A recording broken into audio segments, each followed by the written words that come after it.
We are ready for this. I don't think they are. I don't think they know what's coming out of this crowd. Offensive line, we grind them. You wear their ass down till you feel the quit in them. You keep running your feet on them till you feel the quit on them. Defense ain't seeing nothing but horns all night. He ain't seeing nothing but horns on his legs, his ribs, everywhere. 100% flat out, 48 minutes, Central Catholic football. Little did they know that they're the ones getting hunted, and that hunt starts in about 4 minutes.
Okay.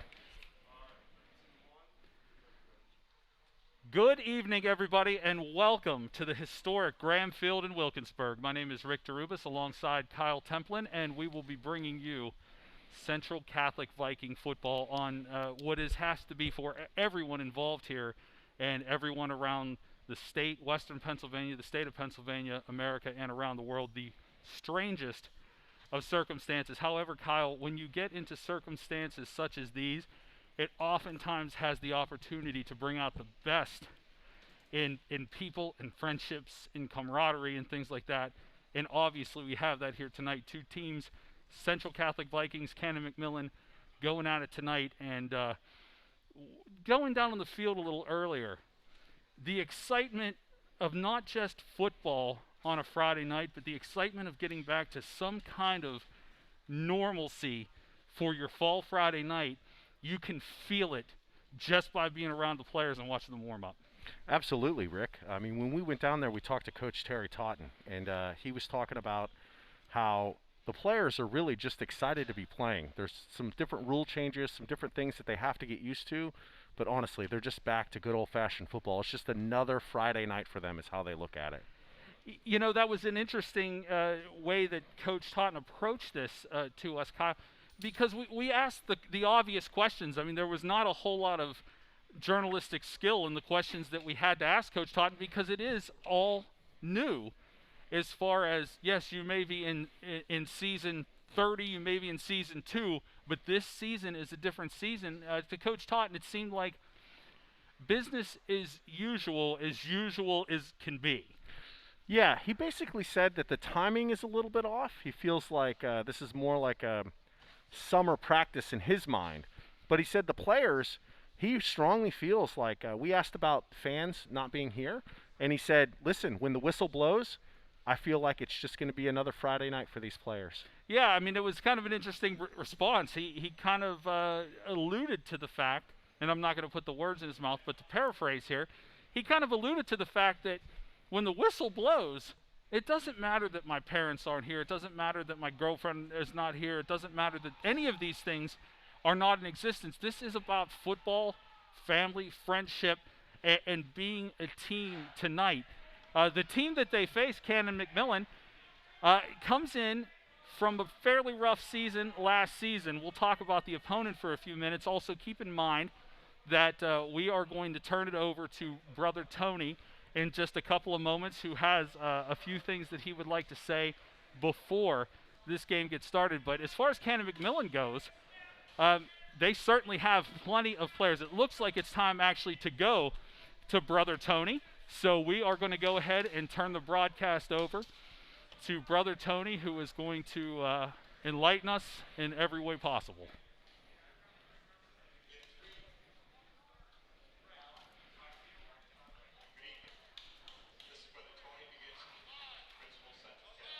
Before we begin, we want to pause and remember members of our Central Catholic community. This spring, David Rooster Fleming, father of assistant coach David Fleming, passed him on from this life to the next. The Central Catholic family also lost longtime football coach and 1951 graduate Robert Bammer Fuchs. Coach Bammer spent over 20 years coaching football at Central Catholic and would often be seen leading the student section in singing the Central Catholic fight song after each score. Coach Fuchs received Central Catholic's Distinguished Service Award for his lifelong commitment to coach and develop our Central Catholic students. We also remember one of our young Vikings, Terrell Pollard, class of 2020. He went to his eternal rest on this 1st of September. Since the age of 3, he lived with serious illness. On his bad days, he was kind and gentle, and on his good days, he would light up the room. He rarely spoke about his illness and never complained. At his graduation speech, he said, "At the end of the day, tell it all to God, then put it all away." And last week, we lost a member of our Viking football family far too soon. Class of 2017, Jermaine Juice Stevens was a defensive lineman, winning 2 back-to-back Whippeal championships and a state championship in 2015. Jermaine was the embodiment of everything a Central Catholic student should be: kind, gentle, giving, and faithful. A role model and leader on and off the field. It is my privilege to know each of these alumni. I invite you to a moment of silence to remember and pray for them, as well as the victims of 9/11.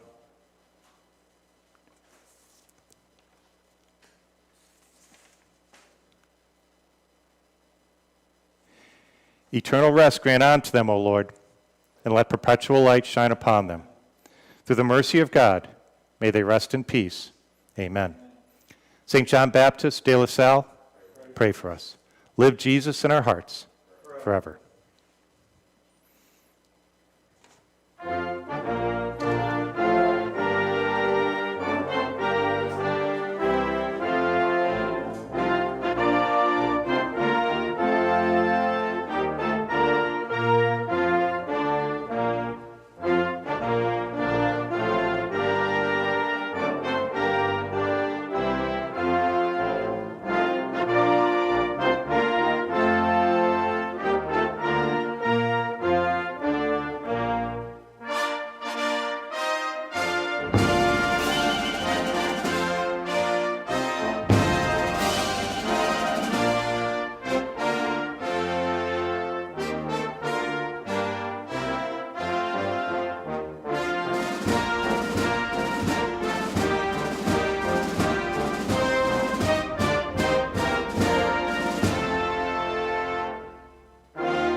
At Graham Field, sorry, I mean, I a little choked up from the words of Brother Tony, and of course, before we do anything on this day, Brother Tony mentioned remembering the lives lost on 9/11, and Kyle, we remember just a brief 19 years ago.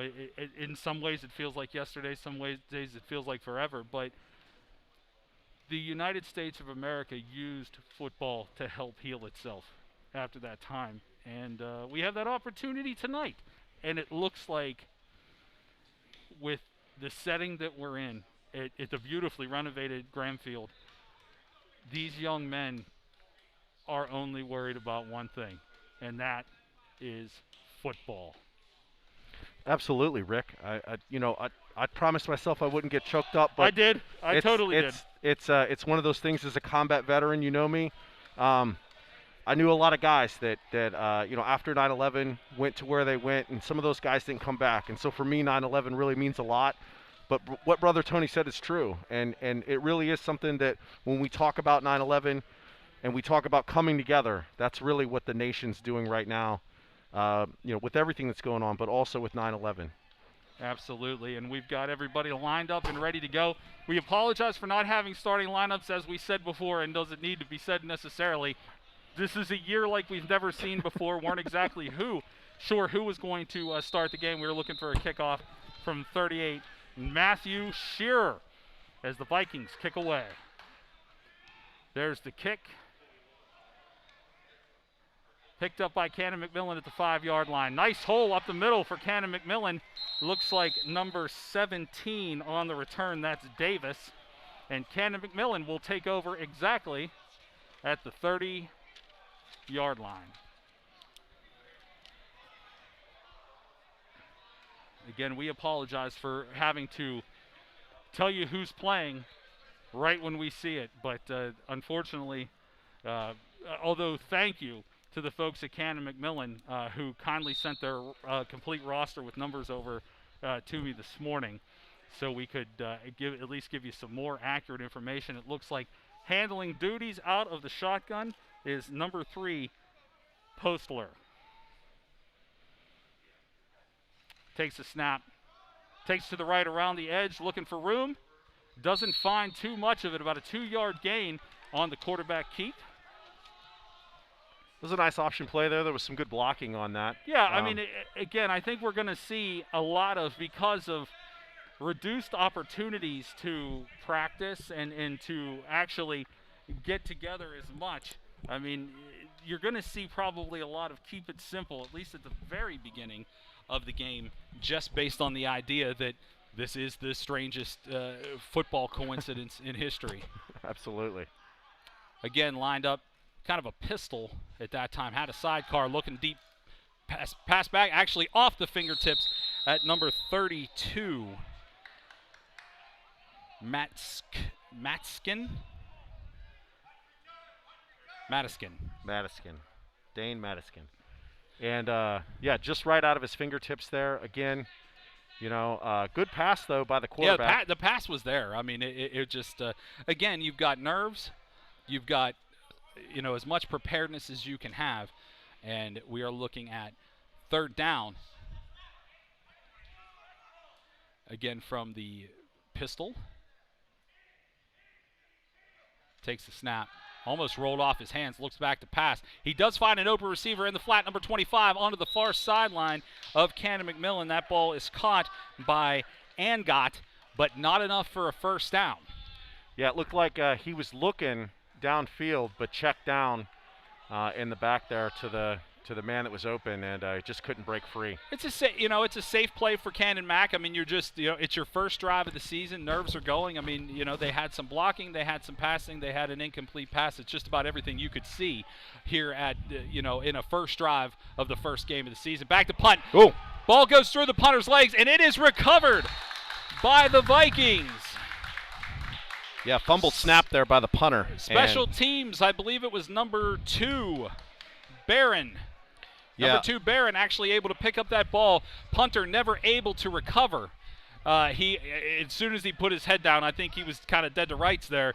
And nice special teams play. That's how you want to start the game. If you are Central Catholic and looking to score, they've got 19 yards to the end zone. Yeah, absolutely.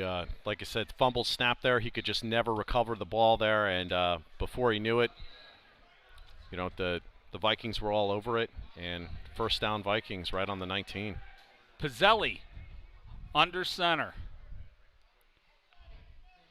Man in motion. Almost a fumbled snap there. Handoff to number 41, Tillman.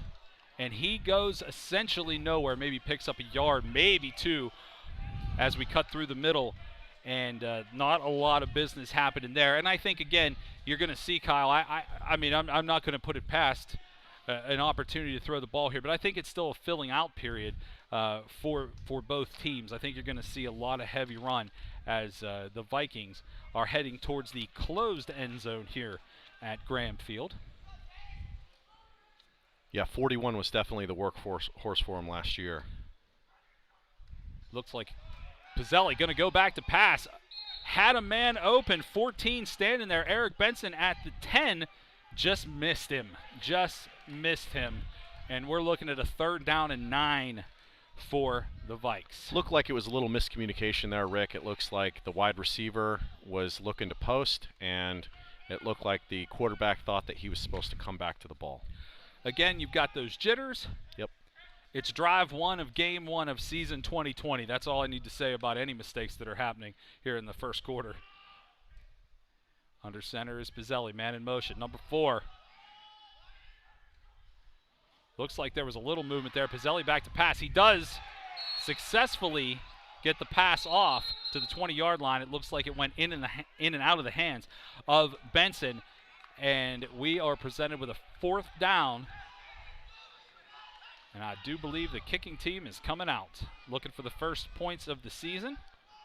It looked like a little bit of motion there. You're right. It a little did. bit of encroachment, but no call there by the refs. I think you're going to see a little bit of leniency as at the beginning of the season. I cannot see if that is 38 or 28. I believe it is 38 back for the field goal, Shearer. It is up, and it is good. Roll Vikes 3-0 on the first drive of the season. Didn't pick up much in the way of yards as far as the first drive of the season, but the opportunity from the muffed punt created those 3 points. But you've got to have a kicker that can do it, and certainly it looked like it went straight through the uprights. Yeah, absolutely. You know, fumbled snap there by Canon-Mac on special teams. You know, Vikings took full advantage of it. Yeah, I mean, they got 1 yard on the drive there, but it was enough. They were already in field goal range, and 3-0 already on the board. So good possession for the Vikings. You hope to get a touchdown out of that, but again, like you said, a little bit of jitters there, some miscommunication, and but you can't really. I mean, to score on your first drive, you can't beat that for the opening season. Absolutely not. You've got the opportunity to get those points, and you get them. The Vikes looking to kick off from the 40-yard line, and a successful return for Canon-Mac on the last dive out. Shearer with the boot, fielded at the 11 by number 21 from Canon-Mac. Nice move. He's breaking. He's at the 40. He's it. Excellent return by Canon-Mac. Bringing it out to the 44-yard line. Is that number 21? Yeah, I believe that it was. Liam O'Connor. Little juke move there. That was able to break free. Excellent move, and he was a shirt tackle away from picking up a lot more. It definitely was. The Vikings were able to recover on that, luckily, because it looked like he had a little bit of daylight there, and they were able to close in and close that hole immediately. Okay, this is different. Under center this time for Canon-Mac is Postler. Postler gets the ball, hands off. Not much doing there, maybe a pickup of 1 or 2. Yeah, I would say that there was only, really, it looked like he was just trying to look for a hole there, and every time he went into break through, it looked like it closed up on him. He tried to run the edge, and they caught up to him. Well, I don't think they were gonna catch him with a pass there. I don't think this is an offense that's going to throw a lot from under center. And they go under center once more, does Postler. Got two backs in the back. Hands it to the one furthest back. That's number 25 with a nice burst. He is going to get to the 47-yard line of the Vikings. Yeah, that was a real nice run by him, actually. He had an opening there, and he picked up a little bit of speed once he hit that hole. So it was pretty good. They were able to get on him. Shoestring tackle, though. He had some daylight there. Yeah, he did. He did. That was a nice move. It is 3rd down and 3 for Canon-Mac. Let's see if Coach Fleming's defense can hold. Under center, Postler. Looks to the back, 25, hit it initially at the line of scrimmage, rolls off a tackle, and manages to burst to the 41-yard line, picking up the first down of the game for either team. Yeah. So nice, big, Bronco-type running right there. Absolutely. Central Catholic had him dead to rights there back, probably only for a 2-yard gain. It looked like they were going to hold him, but he was able to spin, bounce off, and run for some extra yardage there. So some nice yards after the first hit. Postler under center once more. He's got 2 running backs in the backfield, 2 split out, and there looks like either a false start or... I think that's going to be a false start. Oh. And that is going to go against the Vikings. Oh. Might have caught him offside there. I don't know if he was lined up in the neutral zone or what, because that play was blown dead pretty much immediately. Yeah. And I didn't catch the call. Gives them a free 5. Yeah. 1st down and 5. Canon-McMillan at the 35-yard line. Postler gets under center. 2 backs behind him, staggered. Wide receiver out each way. He's got the ball. He's actually got some room. Yeah, he found nothing downfield. Decides to pull it down and take it himself, and he is going to run. I'm sorry, that was Lyons. I apologize. That was Lyons that ran it. Lyons Jr. Ran it down to the 24-yard line. I apologize to anyone from Canon-Mac. I was actually saying the wrong name, I believe. Yeah, that was a good old-fashioned spread offense play there, Rick. They spread everybody out, ran them deep, and then the quarterback just had room to run there. Yeah, and I mean he didn't take too much time looking around and pulling it down to run, which is good on his part. Recognizing the offense this early in the season. We've got Lyons Jr. back. He does hand it off to number 25, able to find a little bit of room is Angot, and he is going to get down to not much of a gain there. Looks like maybe a 1-yard gain. Yeah, down to the 23. And we're looking at 2nd and 9.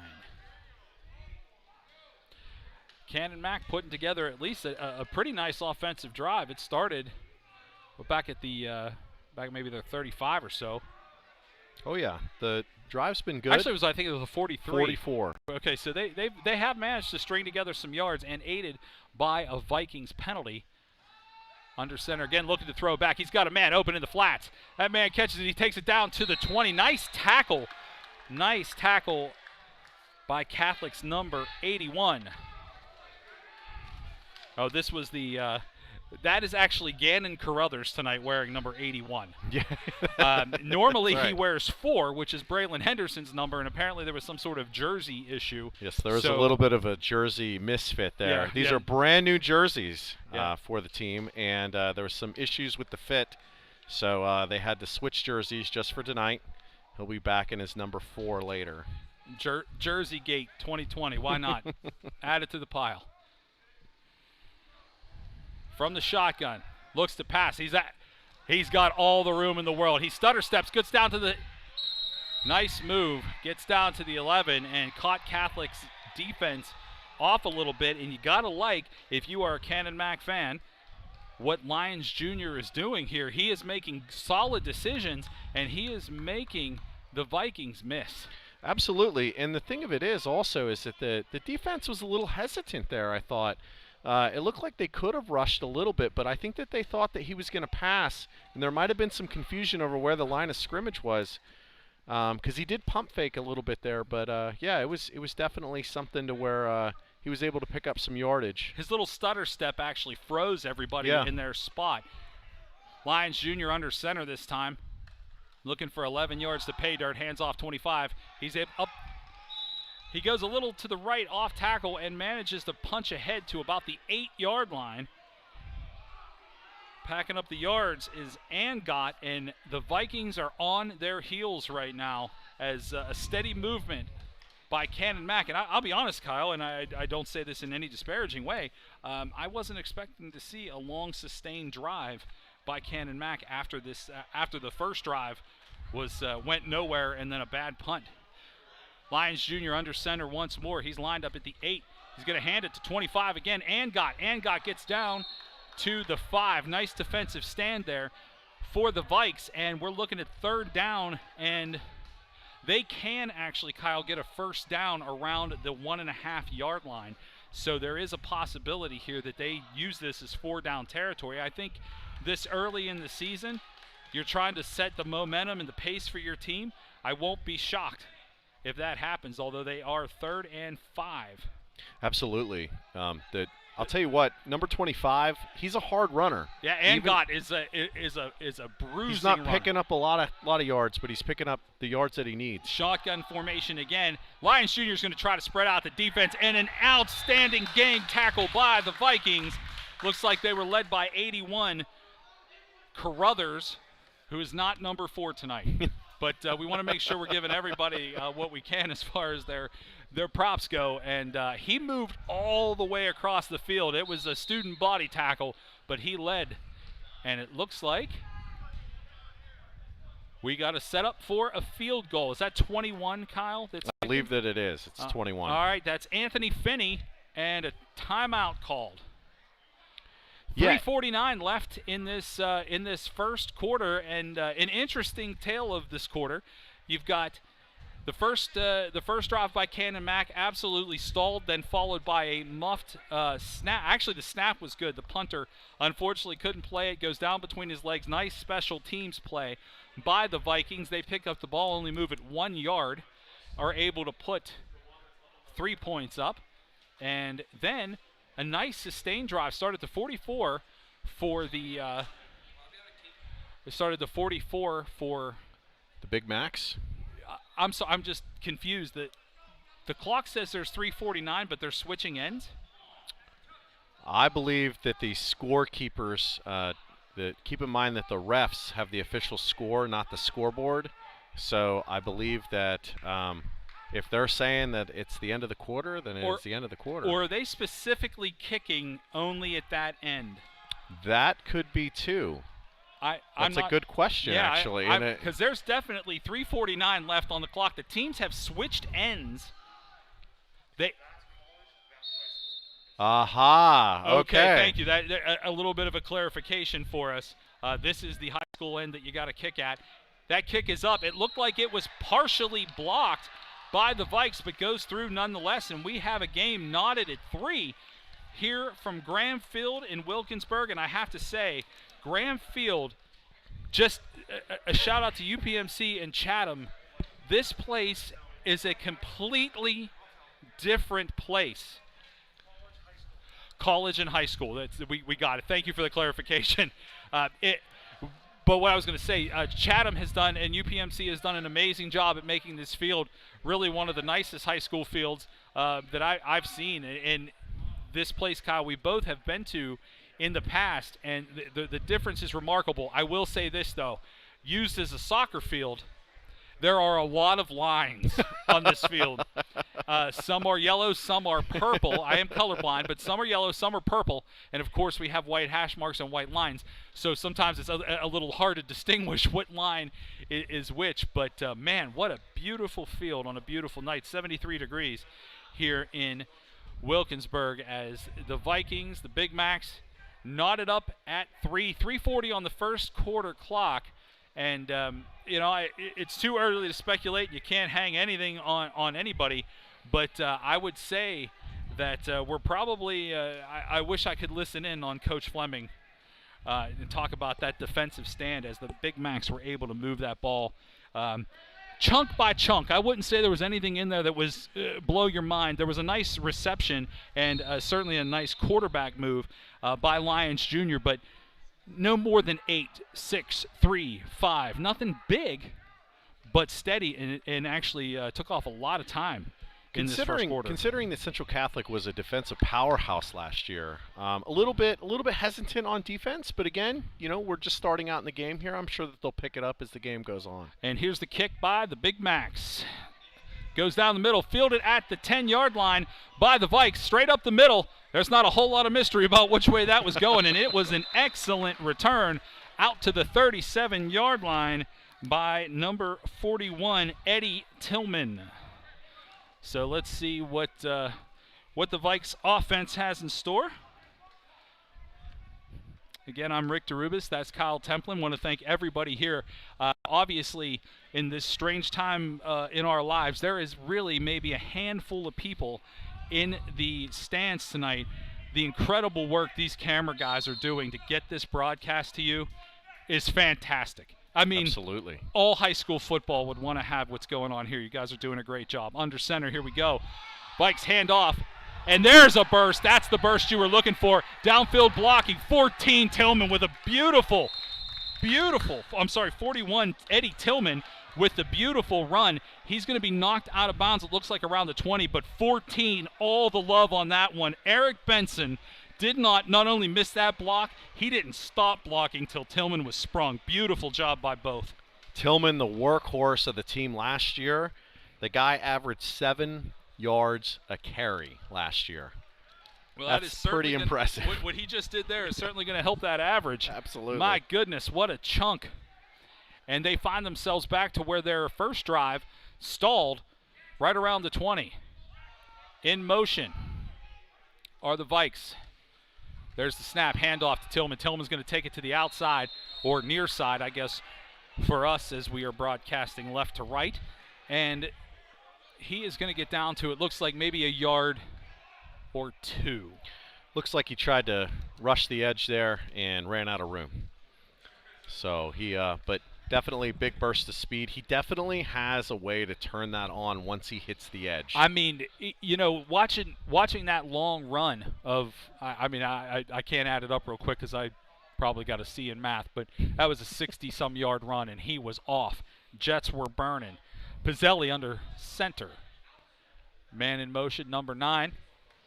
The handoff goes to Tillman right up the gut, and he is sailing into the end zone. I mean, I think they may have got a hand or two on him, not enough to catch him, not enough to grab him, and he hits pay dirt. 6 more for the Vikes. Tillman with an 18-yard touchdown run. Yeah. Roll Vikes. Yeah, that was a great run, and you're right. Excellent blocking on that. Man. Excellent blocking. You can't when your running back can run 18 yards and only get 2 paws swiped at him, you have blocked up right. Back for the kick, extra point, up and good. Your Vikings lead 10-3 over the Big Macs of Canon-McMillan here at Graham Field. 2:35 left in the first quarter. And I will say this, Kyle, I remember when they switched fields because switched the ends of the field for high school and college, there was 3 minutes and 46 seconds on that clock. That score happened in approximately 1 minute and 8 seconds or so. That was a quick scoring drive by the Vikes. Very quick. And, last year, the Vikings did a tremendous job on offense. Obviously, a lot of running was done last year. And that the man that did it was the man that ran in that touchdown there, Eddie Tillman. And, again, I cannot say it enough. This guy has speed, but he has excellent blocking as well. I mean, he ran into the end zone untouched. Yeah, the big boys up front did their job on that scoring drive. There was no doubt about it. And when you have somebody that has that burst like Tillman does, you don't have to rely so much on throwing the ball. I mean, obviously, you have a 1 touchdown lead. This game could go anywhere. It's 2020. Anything could go anywhere at this point. But building those yards, but that was a quick score. A quick score. About 1 minute, 8 seconds for them to get downfield. I believe that where did that drive start? The drive started all the way down at the 37. Yeah, I was going to say, I figured out that was about the 35, so that was all Tillman. Yeah. That was all him. Absolutely. It'll be interesting to see how Canon-Mac, struggled last year on offense. But, again, we saw them in their first drive, sustainable. Yeah. See if they can do it again. Canon-Mac can do this. Shearer back to kick. Short kick. Looks like it's going to be fielded by over at the 15. Sorry, can't see the number. 17. Nice burst up the sideline. And big hit. 35-yard line is the starting point for Canon-McMillan on this drive with 2:30 left here in the first period. But, boy, that was a – we have headphones on, and we're about as far away as we can be from that hit, but I could hear it. That was number 9 Beasley, Rick, and I'll tell you what, that was like a Mack truck hitting a brick wall. Well, it did. There was impact on that one. Well, I don't know about you guys, but it is just so nice to watch high school football on a Friday night. It feels a little normal, and that is a good thing. Hope you guys are enjoying the broadcast. Thanks to everybody involved, and certainly thanks to Central Catholic for making this happen tonight. Under center, it looks like we've got a timeout called by the Vikings. Didn't like what they saw, apparently. Another interesting thing here, Kyle, is timeouts may tend to go a little longer this season, and I think that rule is going to be a very casual rule for the officials, as each player has a labeled water bottle. Yeah, a little bit confusing, I'm sure, for your kit man, your equipment man, to be able to go out there and pass all those out. But yes, the officials are giving a little bit more discretion of timeout time because of that reason. So, again, things are being a little bit flexible here so that the kids can play. For all the things, and we'll never get into any of the things that have happened, this is a joyous time, I think, for all the young men and coaches, parents, everybody of these players today. But the fact that they got them on the field. Absolutely. And I got to tell you, up until yesterday, I had my fingers crossed. Yeah. That this would that the young men would be able to get out there on the field, and boy, it is. Just for me, it's cathartic. Yeah. It is, and so I'm sure these young men are having the time of their life. Lyons Jr. under center for the Big Macs. He's got one running back. Guys, Angot is obviously the workhorse for this team, but boy, popping himself in there for Catholic was number 42, Hanlon. He is a junior, 6'1", 225. He hits hard. Yeah, and again, Angot, he's a power runner. He hits that hole, and even if they wrap him up, it's everything that they can handle to bring him down. For nostalgia fans, he's very Mike Allstott-ish. Oh, yes. Good call on that one. And he is in the backfield again. Wide receivers, one out to each side. Lyons Jr. under center. Pass. Ooh. And boy, he's got a man wide open. Overthrows him, because if he did not, he missed number 21, who was wide open. That was Finney. Ran a beautiful route, did everything he could to catch it. Lyons Jr. just overthrows the pass, but Lyons Jr. threw a pretty excellent pass. A very excellent pass, and he had number 42 Hanlon on him right in his face, and he got drilled for throwing that pass. But give a lot of credit to Lyons Jr. That was an excellent pass throw. He hung in there all the way to the end on that one. I mean, this is just, even though it's not necessarily maybe the most skilled Canon-McMillan team from last season coming into this season, boy, they are playing like they care. There is no doubt about that, and they want to win this game. Lyons Jr.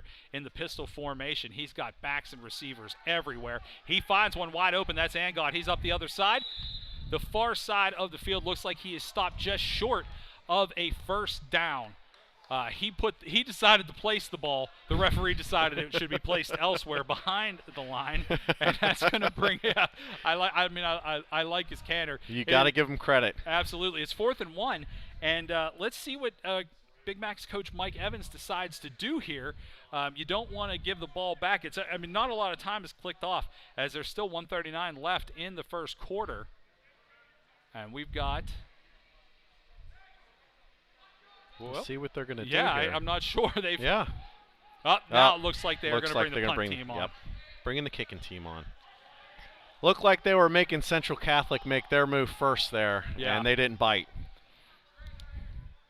Central Catholic is going to send back number 10, Jackson, for the return. Also looking at number 81, Carruthers. Look, number 25's lined up. And there goes the punt. It looks like it's going to head. Well, I did not expect that, coming across the field to pick it up, and he is around the edge. Look at him go. Oh, there's a wide open hole. He is on his way. He is down to the 25, the 20, the 10, the 5, and that is another Central Catholic touchdown. Brandon Jackson comes across the field, picks up the ball basically at the turf, goes around the edge, jets down the near sideline, and he is gone. Action Jackson, 75-yard punt return, Rick. He turned that corner, and he turned on the jets. Oh, man, that's next level speed that I can't even drive that fast. Yeah, that was very impressive. And honestly, I don't think you or I thought that he was actually going to field that punt. I'll be honest with you. I thought they was going to fall on it. Yeah. Because it wasn't. It was at everyone's feet. Lined up for the extra point. And now things are getting to the gas pedal for the Vikings. Roll Vikes 17-3, and there's still 1:21 left to go in the first quarter. Do you realize 14 points in less than 2 minutes? Okay, 2 minutes and 24 seconds. Yeah. For the Vikes, and what started out as a we'll just trade punches to see where we're at has turned absolutely. Oh, I'm sorry, I will apologize for this. For many years, I called Parkersburg Catholic football, and I keep saying Catholic, and I need to say Central Catholic. Yes. So that is on me. That is on me. Old habits die hard. I called that school for 10 years, so it's just kind of locked in my brain. So I will do everything I can to make sure that I am addressing it properly. Well, normally, Rick, whenever you look at the stat sheet, you look for time of possession. And right now, you would think that the Big Macs would be winning the game based on time of possession. Not a chance. Yeah. Not a chance. 14 points scored in about 2 minutes and 20-some seconds for Central. And, after that dueling field goals, it has been all Central. Big Mac's hanging in there, but Central is just... Well, keep an eye on the kickoff here, because the Big Macs have had some pretty good kick returns, and there's been a couple of times so far that we've seen where maybe a little bit more daylight they would have gotten, and they would have gotten maybe a score themselves on special teams. They've got the opportunity here. There's the kickoff. It's going to be fielded at the 10. This guy can fly. Deep kickoff. Yeah, it was a real deep kickoff. He's up the far sideline. He's got some room and brought down at the 35. And I believe he was brought down by looks like it was number 28 for Central Catholic, Missouri. Yeah, brought down at the 35 there. Solid run, but Central Catholic special teams just picked it up, chased him down. Canon-Mac does have some guys back there that can move the ball. And honestly, Lyons Jr. is playing a pretty decent game. It doesn't show so much on the scoreboard. But he looks like a pretty capable quarterback, moving the ball. He can line up under center, pistol, and shotgun, and he's finding people. And honestly, this game could be 17-10 as he missed a wide open receiver by a few inches. He looks like he is going to be in the pistol formation again. He's about 4 yards away from the snap. He's got a sidecar, and he is looking downfield. Takes the snap, and he looks like he may take off. No, he is actually going to come back and throw it. Almost intercepted there by number 2. Yeah, he was looking for Devin Barron. He was looking for number 32. Yep. Was Lyons Jr. That would be Matt Uskin. Yeah, number 2 had a beat on that. Looked like he was chasing him down. Saw it, ran for it. Right in and out of the hands, though, unfortunately. Good pass defense by Central Catholic. Absolutely. 108 here to go. We are at Graham Field in Wilkinsburg. Historic Graham Field. This has been here a long time, and it has never looked better. My goodness. Another pistol formation lineup. He's got a sidecar. He's got receivers, 2 of them to each side. Lyons Jr. fumbles the snap. He's able to pick it up and does everything he can to just hold on to that ball. Gang tackle by Central Catholic. Looked like 79 was leading the charge there. That was Is that 79, 78, Kyle? I believe it was 78. Okay. And again, the fumbled snap there. It couldn't recover. Was just surrounded. No, 79. You were right. 79. I see it now. So, yeah. Unfortunately, you know, it looked like he tried. Well, I mean, I'll give him this much. He was able to recover some yards off of that. Maybe got back to the line of scrimmage, but I feel like he probably lost a yard on that. Clock is rolling. 24 seconds. Pistol formation once more for Lyons Jr. He takes that snap. Does he not get it off in time? No, it does not look like he did. And we have a stoppage in play.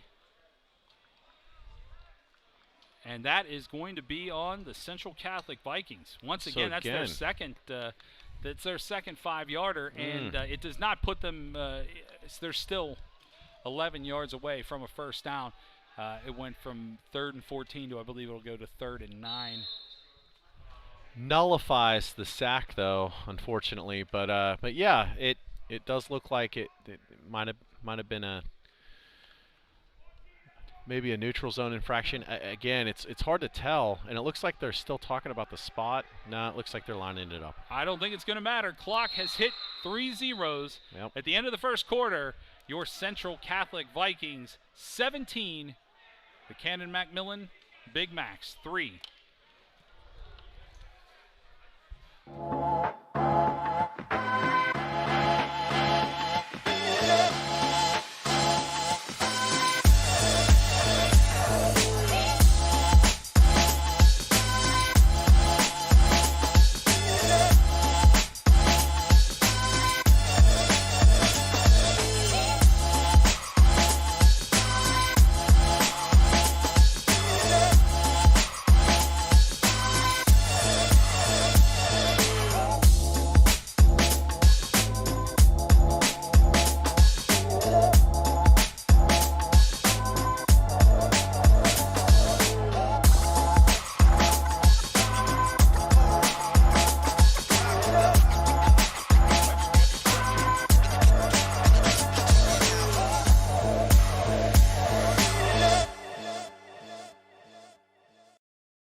Welcome back, everybody. We are back here at Graham Field, and Central Catholic looking to make a stop here. Lyons Jr. off the tip, fingertips, and an interception here by 81, and he is coming all the way across the field, and he's got some room. He's at the 30, he's at the 25. Penalty flag thrown. He is still on his feet. He's at the 20. Another step. He drops the ball. There is a scrum at the 17-yard line, and Canon-McMillan implies that they have it. We'll wait for the officials. But keep an eye on that flag, too. Yes, the flag may nullify whatever happened here and that is still Central Catholic Viking football. Let's see what the flag is. They may march it back. My goodness. What a lot to happen. I got to tell you, 81's feet were unbelievable on that one. Don't forget, tonight, 81 is Gannon Carruthers. The jersey mix-up with himself and number 4, Braylon Henderson, or mix-up or fitting or whatever it was. But they have switch numbers only for this evening. That should be fixed by next week. But I don't care who's winning or who's wearing that jersey.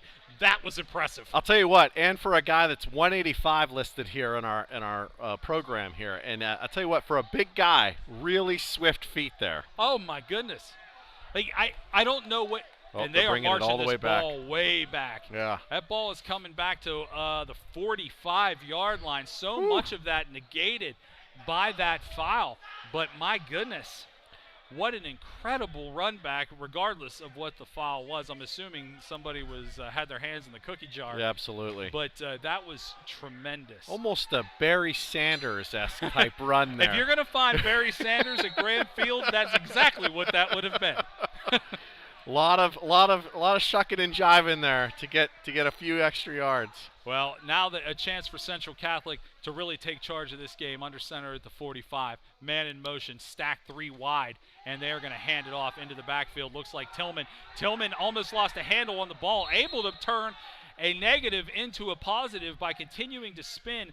Looks like he's going to be brought down at the 43-yard line of the Big Macs, and that's when you know you've got talent, when you are hit 2 yards deep and you come out 3 yards plus. I'll tell you what, Rick, I was paying attention to the side here at some of the blocking that was going on, and ironically enough, both 55s were in each other's face, and they were hitting hard. Like, it was definitely a battle of wills. You don't wear 55 by accident. You like to knock around a little bit if you're in the 55. There's no doubt about it. Pizzelli under center. He's got guys to the left, guys to the right, man in motion. He takes the snap, turns around. He hands it off again to Tillman. Tillman coming near side at us, and he is up the sideline. He is able to pick up enough yards to get to the 31 and a first down for the Central Catholic Vikings.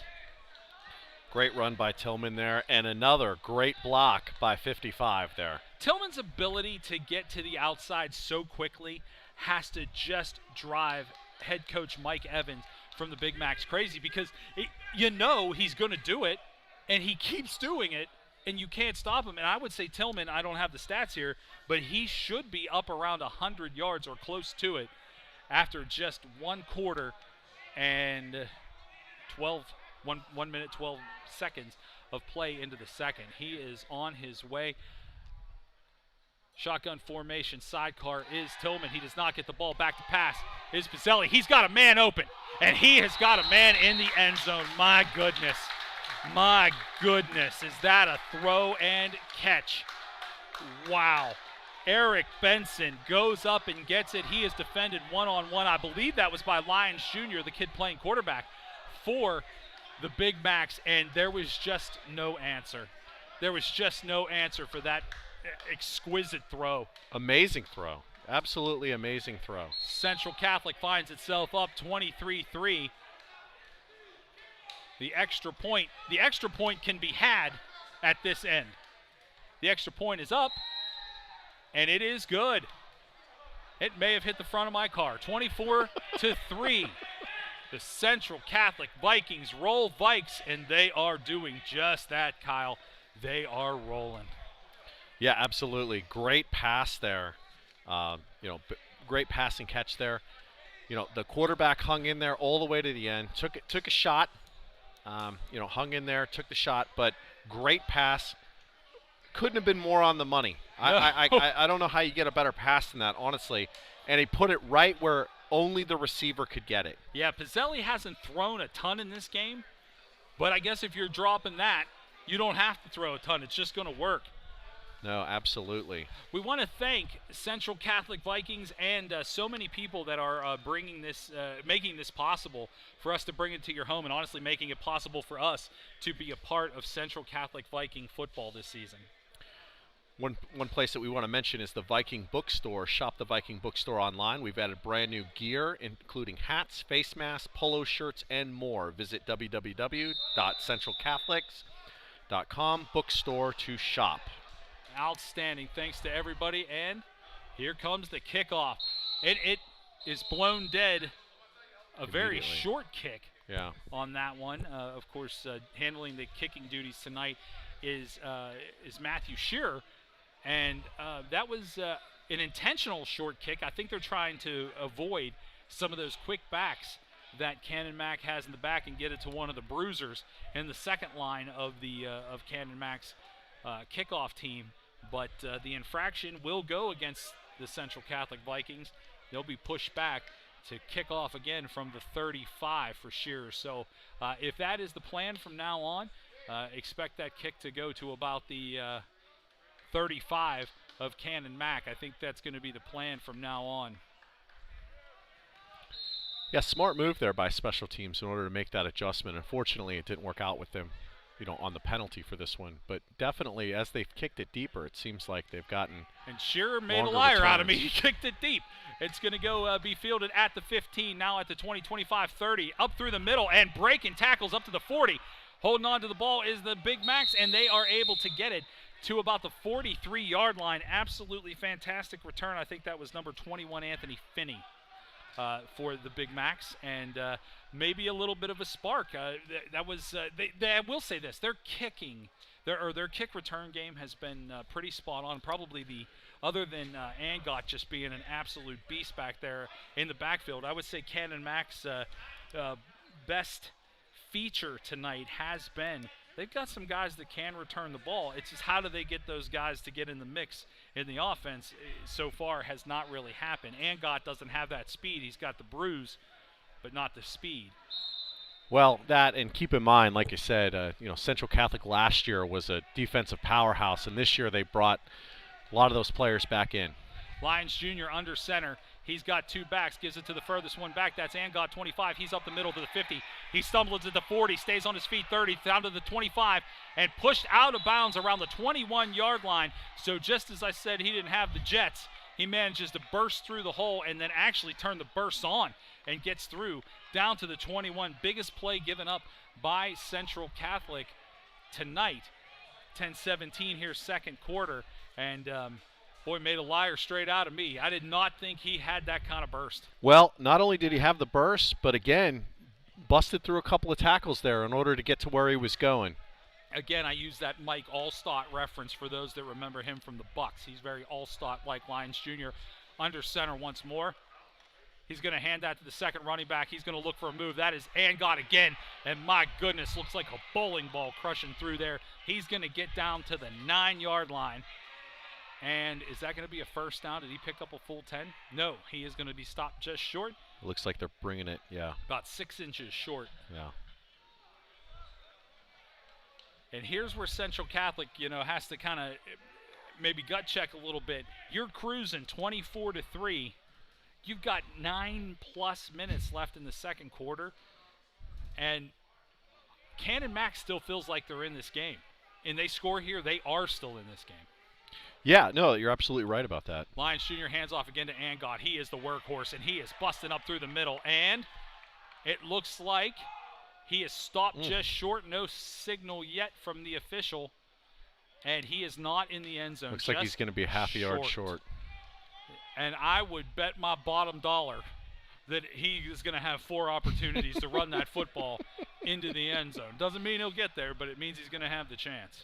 Definitely, I would say so. I mean, he's a man on a mission right now, Yeah, and that mission is that end zone. There shouldn't be too many tricks here, student body left or student body right, to put this ball into the end zone, but he's got to get there first. And he is about a yard or so away. Lyons Jr. goes back under center. Angot is the far back. And, again, what do I know? Touchdown, Canon-McMillan. Lyons Jr. on the keep. So Angot does the body of work. Lyons Jr. takes home the glory. You know what, though? Lyons Jr. put his head down and just barreled through some big guys, pushed him in, and there you go. We see the Big Macs with a little bit of life left in them. Only the second quarter, 8:54, and 24-9 the score, looking for the extra point.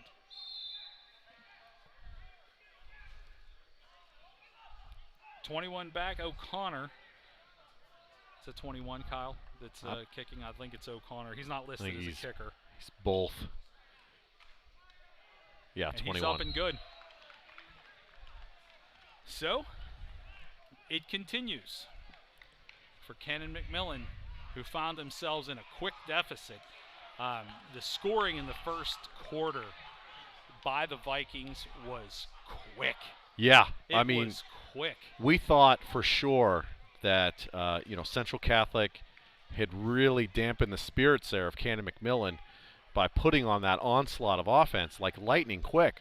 But Canon-McMillan, put their head down, ran the ball, effectively ran the ball no less. All of those hard bruising runs that 25 was doing finally hit pay dirt. He got some open space, and he was able to make a good run out of that. And then Look, you can see their sideline now. Their sideline is energized. This is a football game, Rick. It is. It is. There's no counting this out just yet. I mean, it's again, the year we're living. I don't think I take anything for granted in 2020. So we're just going to continue to see what the Big Macs can throw at the Vikings. Here's where the Vikings really can hit the accelerator, though. I think you put that ball in Tillman's hands, you've still got so much time left, 8:54 in the second quarter. I think you just have to just run it out with Tillman. Although Pizzelli's throw still into that, it was just so spot on. Yeah. I mean, and that's the problem for Canon-Mac. What are they going to do? Yeah. I mean, are you focused on the run game and trying to shut Tillman down, who can get to the outside with as quick as I've ever seen?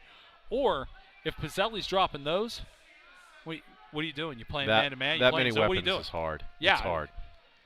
And here comes the kickoff, and it is a little pooch kick type thing. Fielded at the 30 by number 5 from the Vikings. He's going to push it up to about the 30, almost flag on the field. About the 37-yard line. Flag comes in, and we'll see what that is. And to describe a football stadium with no people in it, and that is going to go against the Central Catholic Vikings. Referees are going to march off. And but to describe a football stadium with no people in it, I mean, these are two big schools. Yeah. And the fact 6A. that you can count the number of people in this stadium on your hands and feet is so strange, but it doesn't have a feeling that it's not a football game. You know what I mean? It feels pretty normal. I think Coach Totten was right when he mentioned that to us at the beginning of the game. In motion, Pizzell has handed it off. This time it is not Tillman. It went actually to number 5, Cincar. Cincar is going to carry it all the way to the side of Canon-McMillan up the field. Couldn't actually get too far up. I think he picked up maybe 4. Well, I don't even think he got that far, did he? Yeah, maybe 4. Yeah, I think he got about 4. He tried to spread it out, and honestly, I was fooled. I thought Pizzelli still had the ball. He did not hand it off. It's a nice end around there. Yeah, and we're looking at 2nd down and 5. He picked up 5. Pizzelli under center. He's got a back. He's got 2 receivers to the near side. He's going to hand it that back. That back is Tillman, and Tillman is going to carry it up over the 40-yard line for a first down. Roll Vikes. Yeah, great run there by Tillman. I mean, you can't say enough about this kid's running. Fast. He's got moves, sidestep, spin move in there. I mean, honestly, he's got the full package there. And if you're defense for Canon-Mac, you're trying to put a hand on this kid, and he is just that far away from you. Yeah, I mean, he's shown that he can get to the outside, but he showed a lot going straight up the middle there. Pizzelli under center once more. He's got receivers, 1 in motion, and he's going to hand it to that back. And that back is Tillman once again coming to the near side. He makes a move, and he makes somebody miss. He makes a second, third person miss. He is in open field. He is down to the 30, and there is pursuit. 20, 15, and he is brought down at the 10-yard line by 2 pursuing Canon-McMillan Big Macs. And I got to tell you, 5 people had their hands on him, and they could not bring him down. Tillman probably, I would guesstimate, at 130-plus yards at this point. I'm not sure what the official stats would be, but that is another huge chunk by Tillman. Well, that alone was another 40-plus yard run. That's there, what I mean. so he's got to be around 130, yeah. I would think. And when you see that kind of burst in speed, after such close, in tight moves, it's just. Well, you think you got him, and then it's just abracadabra, and he's gone. Ball snapped to the 10. Pizzelli under center. There was a lot of movement on both sides. I'm going to say the Canon-Mac actually came across and was drawn off sides. It looks like that. Well, a lot of finger pointing there. And they're marching it off against the Central Catholic Vikings. I could have swore I saw the movement. Oh, yeah, we saw all the helmets move. That's true. I mean, they all did move in unison, so it's probably 6 of one, half dozen of the other. Yeah. But yeah, it's going to bring the ball back to the 16-yard line. And again, a first down can actually be had for the Vikes at the 1-yard line. One man deep, that's Tillman. Pizzelli under center. He's got 3 men to the outside. He's going to hand it to Tillman. Tillman goes up the middle. He's going to be hit 2 or 3 times and ultimately tackled from behind at it looks to be about the 6-yard line by a couple of Big Macs. Yeah, definitely hard run there. He just ducked his head and just kept plowing forward. 6-12 as we continue here live at Graham Field. This is going to serve as the home field for the Vikings this season, so we'll get to learn to settle in here. It's a beautiful, beautiful job done by UPMC and Chatham, making this historic field glorious once again. Pizzelli walks up to center, and we've got another whistle. Looks like a timeout. Timeout, Big Macs.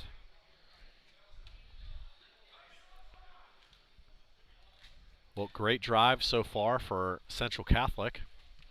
Yeah, I mean, you can't ask for much more, certainly from Tillman, as he's on pace, I think, for about 260 yards in this game, which would be incredible to see. Is that this is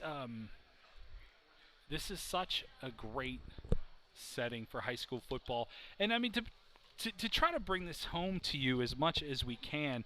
We thank you for letting us be in your homes and, and wherever you're streaming this game at, and the fact that it can be brought to you visually as well as with audio is a sign of the times, and it's pretty amazing. I mean, for my days playing at Central Catholic, I think we had occasionally a radio broadcast team come once in a while, depending on who we were playing. But the fact that this game could be brought to you, I mean, I bet there's a lot of people out there watching this game on 65-inch flat screen TVs in their basements and stuff like that. It's so hard to believe that the opportunity to bring this game into your home because you can't be here at a home game with us is pretty amazing. So we hope you're enjoying it thus far. I want to thank all the guys that are working hard on the broadcast team. You could, I mean, seriously, I've seen college setups that aren't as good as what we're bringing here. I can only see a little piece on the computer, but my goodness, you guys are killing it. Lined up again. There is still a first down available to the Vikes. Pizzelli under center. He's got another one, and that is going to march them off 5 more. I can tell you that was 81 right there. 81 looked like he might have misheard the snap count there, and he jumped too soon, and that is going to bring them back. Gannon Carruthers looks like he may be the guilty party on that one. I will say this for young Gannon Carruthers: he's done a few other things in this game that Absolutely. you can probably look past it. He's had a pretty good game. We've called his name quite again. Please note, if you are following along with rosters and such at home, tonight Gannon Carruthers is wearing 81. Number 4 is Braylon Henderson. They switched jerseys for the evening. Under center again, man in motion. Silent motion. Everybody's set. Pizzelli underneath. He's going to go for the end zone, and he has got a man open, and that man catches the football. Eric Benson in the corner, and he is going to put another 6 up for the Central Catholic Vikings. And watching the numbers run, it is now 30-10 in favor of the Vikes. 5:42 left to go. Extra point pending, and now it looks like it's a little bit of a runaway. I'll tell you, Pizzelli, he doesn't throw a lot, but when he does, he's nailing it. Well, he threw that real high. Nice fade. It was a nice fade, like you said. And then on top of that, it was a jump ball, and give a lot of credit to the receiver there. Kick is up, and it is good. Extra point, and that'll make it 31-10. And not a lot of times do kickers get the praise that they should. But Matthew Shearer has done everything a kicker would need to do in this first half of football. His kickoffs have been generally where they wanted to put them, and he has been spot on a field goal and extra points. sending some love to the kicker, who usually doesn't get love in a game. Absolutely. Yeah. Yeah, great kickoffs. We've seen him kick deep. We've seen him kick short. He could put the ball at will where it seems like he wants to. And then, yeah, you're right. Had a field goal to start off the game. And then, a lot of extra points since. But the field goal was impressive. And you're right. Absolutely. I don't know what more you could really ask from a kicker. The guy's been dead on. Absolutely. Absolutely. You got to make sure that I admire these young men for being able to put all the things that have happened. We don't want to dwell on all the things that have happened here in the last week to the Central Catholic Viking program, school, and family. But these men have been able to put it in the back of their minds and go out there and play football, and they are impressive thus far. Yeah, very impressive showing here so far, and we're not even through the first half. 31-10. 5:42 left here in the second. Kickoff pending from Shearer. And it'll be interesting to see what he does here. I think he's going to try to go to that second wave because that last wave is really, although, you know what, maybe he is going to kick it deep. And he does. He kicks it deep to the near side. It's fielded by number 21 at the 15-yard line. He's going to look upfield. He's at the 20, 25. Fakes a man, gets brought down at the 30-yard line. Nice return of about 20 yards for number 21, Liam O'Connor. He is a senior linebacker, 6 feet tall, 185. Got pretty good moves for that being that size. Looks like they're going to start him at the 31. Yeah, official spot at the 31. And, what's good for Canon Mac here? You have to decide, do you want to try to quick strike and get another score up on this board? Or you want to try to prolong this drive, try to score, but keep the ball out of Central Catholic's hands because they're scoring at will at this point. Well, we haven't seen a lot of passing from Canon Mac, and, it's pretty much, for the most part, been the Angot show. But maybe you do see some more passing at this point. You're 3 scores down. You might need to throw a few. And it looks like that might be on the list here. We've got Lyons Jr. in the backfield. He's got 2 wide receivers, a sidecar, and Angot, and then 2 on the other side. So he may be looking to throw. He is, and he has no shot at throwing anything because 51 Heinisch just went off in the backfield. He was almost unscathed on his way in, and Lyons Jr. had no shot. In fact, Lyons Jr. did a good job of not losing the football because Heinisch was in his grill from the beginning. It was clear Lyons Jr. had an option there, and it looked like his option was to run. He tried to fake a little bit, but he was not fooling number 51 Heinisch at all. No, absolutely not. Looks like they're going to try to load up again. 2 receivers each side in tight. Angot in the backfield, shotgun formation, or pistol formation rather, and he is looking to throw. Lyons Jr. is, and he is going to be collapsed upon. And he does not get that ball back, I don't think, to the line of scrimmage. It falls harmlessly at the feet of his receiver, and had somebody caught it, they would have been roughhoused by number 3, J.D. Younger, who was there looking for him. Yeah, hats off to Lyons Jr. for getting rid of the ball. Yeah, you can't underestimate how good the kid is actually playing under the circumstances. He's making smart decisions, and the interception by the Vikings was off the fingertips of somebody else. So it wasn't a bad throw. He is not playing a bad game at all. Lyons Jr. going to line up again, shotgun formation. He's got a sidecar and receivers, 3 to one side, 1 to the near side, and he's going to roll out to that 3 receiver side, throw downfield, and he overthrows everybody by about 5 yards. Closest player to it was wearing dark blue. That is number 24. Cushenberry was the only man who had a shot at it for the Vikes.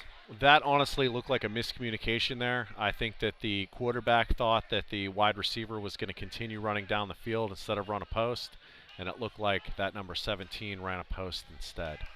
Yeah, because Lyons Jr. has been generally accurate, and they are looking to punt this ball away, and they did not take much time off the clock. Still 4:41 in the second. Ooh. High snap. Able to get it down, and boy, I tell you what, he did a great job there just to get it out of the way. Fair catch called for by the Vikings at the 41-yard line. And again, you can't undervalue what Lyons Jr. is doing. in this game, because if Canon-Mac has any points on the board at 10, Lyons Jr. has managed to keep the ball in the right places, and God has managed to carry the ball quite a bit. I still think time of possession probably goes to Canon-Mac. I don't have it in front of me, but I would say it's, if not even, I'd say it's in Canon-Mac's favor. But that's because Central Catholic is just scoring at will. And here they have another opportunity with great field position at their own 43-yard line, looking for pay dirt once more before we get into halftime. It is 4:34 to halftime. Pizzelli in tight. He's got 2 receivers, 1 in motion. 3 receivers, excuse me. Man in motion moves, and he's going to hand it off to Tillman. Tillman is up to the sideline. There's a flag in. Tillman able to pick up about 12 or 13, but I think they may be coming back. I think we're going to see that come back. It was the back judge that threw that flag, so he definitely saw something in the backfield there. One thing about Canon-Mac, they have not, I don't believe, have been penalized yet in this game. All the penalties on the board, and I think this is accurate, have belonged to the Vikings. I believe you're right on that. So they are playing penalty-free football. You can't say mistake-free, but penalty-free football, which is definitely helping, and that is a huge mark-off after a 13-yard run by Tillman, who is with that all the way back on the 33 now. Yeah, so they move back 10 yards. It is 1st and 20 for the Vikings. A running back, 2 receivers to the near side, 1 to the far side. We've got a man in motion. Pizzelli going to take that snap. He's going to look around. He is going to hand it off to Tillman. Tillman's going to fight his way for a yard or 2. Well diagnosed by the Big Macs. Number 43 looked to be in on that tackle. That is Alec Blazer. And I tell you what, they should probably give Blazer a medal for being able to catch Tillman. Well, I think the plan right now for Central Catholic is to keep handing off the ball and run off clock. You're up 3 scores. It's a good time to go into the half that way. I'm not saying that they're not going to take a shot again at the end zone, but definitely it looks like that's what they're doing right now, which is a smart play. Well, when you have a 90-man roster, I mean, you have an opportunity at depth, and being able to get some of these younger guys in the second half, build that lead and get them in the second half. Pizzelli back under center. He's got a running back, receivers 2 to the far side, 1 to the near side, and Pizzelli is going to pass. He stops, sets his feet, he throws, and overthrows by quite a bit. Honestly, the worst throw he's had tonight. Everything else has been pretty good. Little stutter step there. It looked like he stepped into the throw, maybe got a little bit too excited on that throw. Cincar was in the vicinity, also had a couple of Canon-Mac players, but that was really the first mistake that you've seen thus far this evening by Pizzelli. Yeah, rocket pass there, but like I said, it just a little bit too much on the end of that and too high. No chance for the receiver there. But again, you know, I think the option here is that they're just looking to burn time. It's 3rd and 19. It looks like Pizzelli's going to line up in a pistol formation. He has a sidecar and a couple receivers, and again, not an accurate throw. Yeah. And this is real interesting now, Kyle. It becomes 4th and 19. Probably going to see a punt from around the 20-yard line or so. Interesting going with 2 pass plays there. I mean, I understand you have 19 yards to pick up. You also have Tillman, and who am I to question coach's decision? And I'm not. I'm just saying you have to pick up 19. You don't want to give them the ball back with plenty of time. 3:26 still left on the clock, second quarter. You know, and the fact that they do have dangerous returners plays into this. Here comes the punt.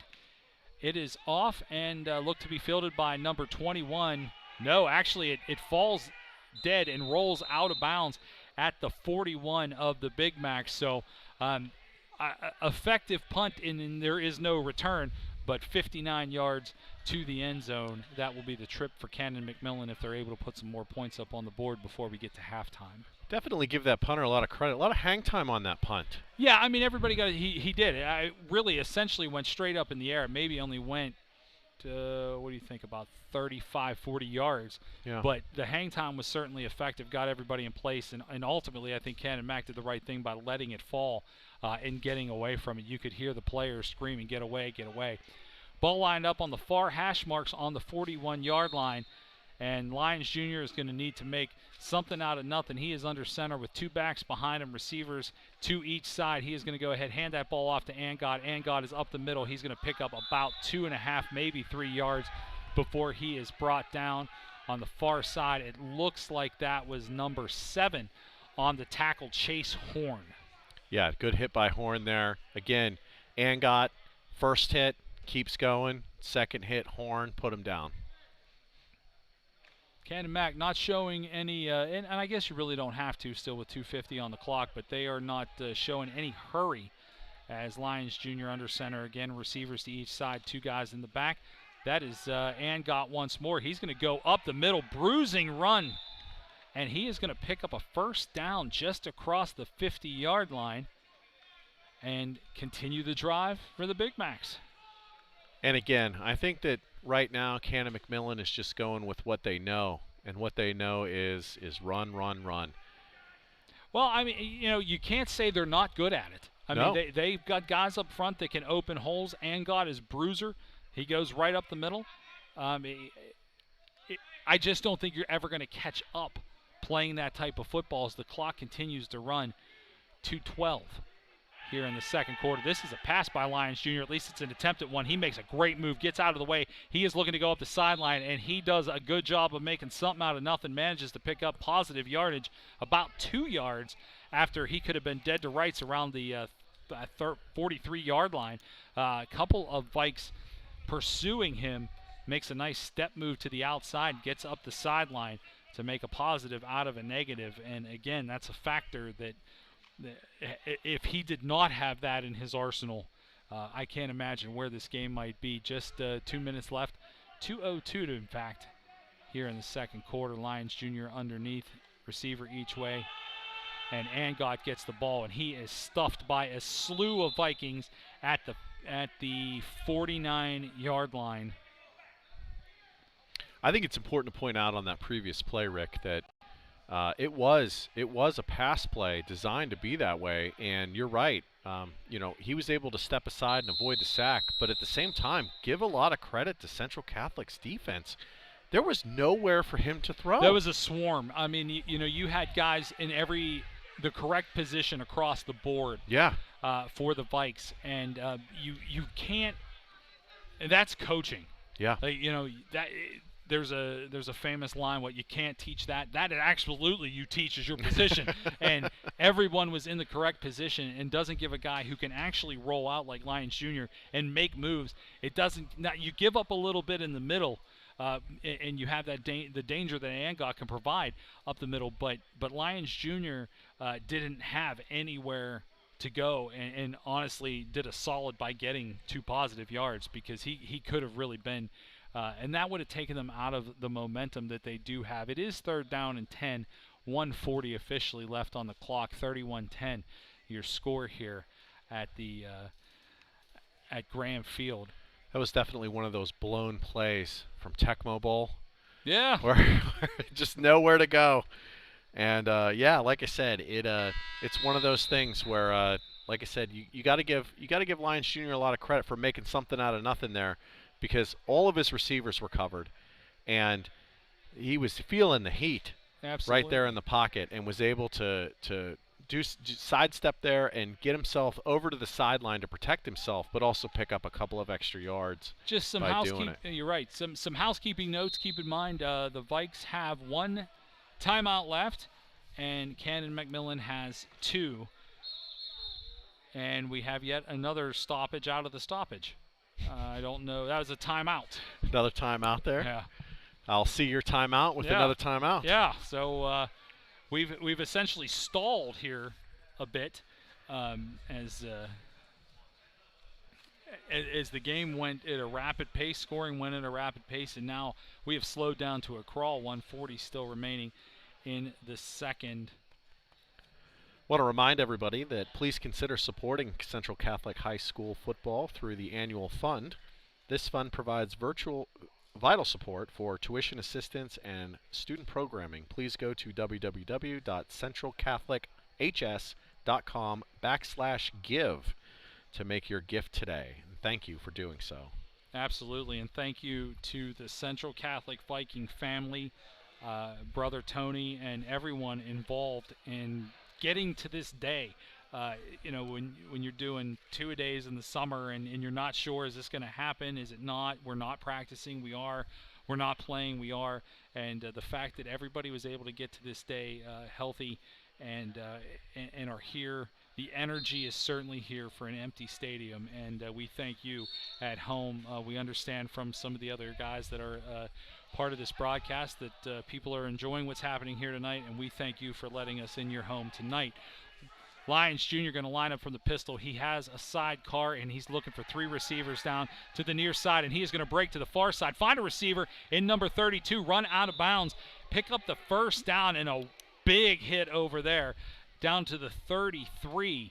I didn't see the name or the number of the truck that hit him. It might have been number 7. Chase Horn looked like he was the one that was. I do believe that it was Chase Horn, and that was actually a really great catch there by Lyons Jr. and number 32 there. Great hands there, right out in the open, and was able to pull that in. We haven't seen a lot of that from Canon-Mac, so, you know, the Big Macs looking to pass a little bit more, it looks like, to get themselves back into the position to get perhaps a score before the end of the half. 93 seconds is plenty of time for them to score. Keep in mind they still have a timeout, but they would have to go into a hurry-up offense, and that is not something they've shown. I mean, they are pretty lackadaisical getting up to the line. They haven't been penalized for it. It's just they're not showing any sort of pressure to get there. Under center's Lyons Jr. He's going to hand off to Angot. We thought they might work that back in, and Angot is just an animal. He dropped. The ground must have caused the fumble because about the 23-yard line, ball squirts loose, but they are saying he was down. Yeah, there was an official right there to mark the ball where he was down. The part of running and not picking up that first down is the clock remains running, now down to 1:05 here in the second, and that's part of the business. If your best asset is running, you have to do it quickly. In this situation, under a minute to go, and they are looking to score. Are the Big Macs. Lyons Jr. under center, 2 backs behind him, receivers to each side, and again, Angot is going to get swarm tackled by the Vikings. Looks like 25 was in on it, 21. Just a mountain of blue. It really was. And who is that player they're dragging up from the ground? Looks like number 4 was the initial participant, Braylon Henderson. And now you really, if you're the Big Macs, you have to hurry. There's 20 seconds left on the second quarter clock. Look for a pass from Lyons Jr. He's going to roll out to the far side. He does find a man, 81, and an outstanding open field tackle preventing the first down. Yeah, they prevented the first down because the clock would have stopped, so that means that it is going to go to 4th down and 1. Are they moving the sticks? I'm not sure. They are moving the sticks. We got the signal that it is a first down. So are they charged that timeout? There's 9 seconds left to go. They are going to move the sticks, so that is officially going to be a first down. And looks like they have not taken the timeout off the board yet. Yes, they did. They just did it. So that's it. 9 seconds left to somehow get them into the end zone for the Big Macs and get the score a little closer. Currently sits at 31-10 in favor of the Central Catholic Vikings. I mean, you got to figure you got enough for maybe 2 plays here. I figure. I don't know that you do unless it's because Angot's not the fastest guy on the field. Lyons is. Yeah, I think if you're going to run it, you got to run Lyons out of a pistol or shotgun formation and run him to one of the sides in hopes that he can get to the outside. And it looks like that may be what they're designing. 3 receivers to the near side. Lyons back. He is actually going to tries to throw a fade down the middle, and he throws a very nice ball off the fingertips of the receiver in the end zone. I can't see who the receiver is from here, but it was all there for Lyons Jr., and it looks like maybe number 17. Well, I think that is number 17. Christopher Davis had an opportunity. It hit his fingertips and just out of reach. Now we have 5 seconds left, so time probably likely for only one more play, although that only took 4 seconds off the clock. So if you hurry, you might be able to get 2 more shots at the end zone out of it. You're obviously not going to kick a field goal.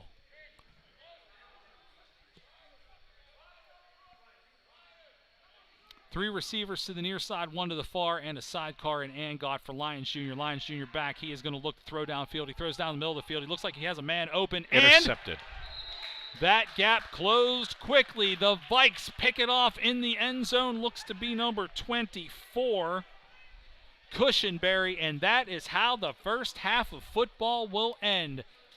Live from Graham Field, it is the Central Catholic Vikings 31, the Canon-McMillan Big Macs 10.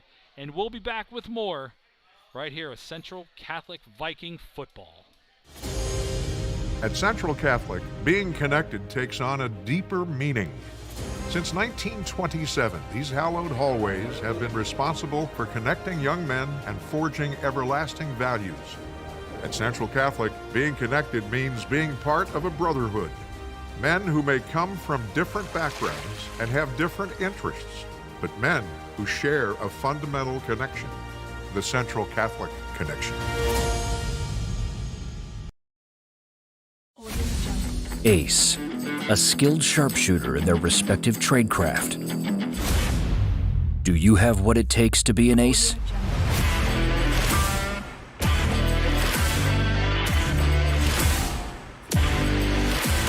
Located in Homestead, Pennsylvania at the Bank on 8th, Ace Axe Throwing is the place where you and your friends can throw axes, drink, have fun, and compete to become an ace. Open Monday through Sunday.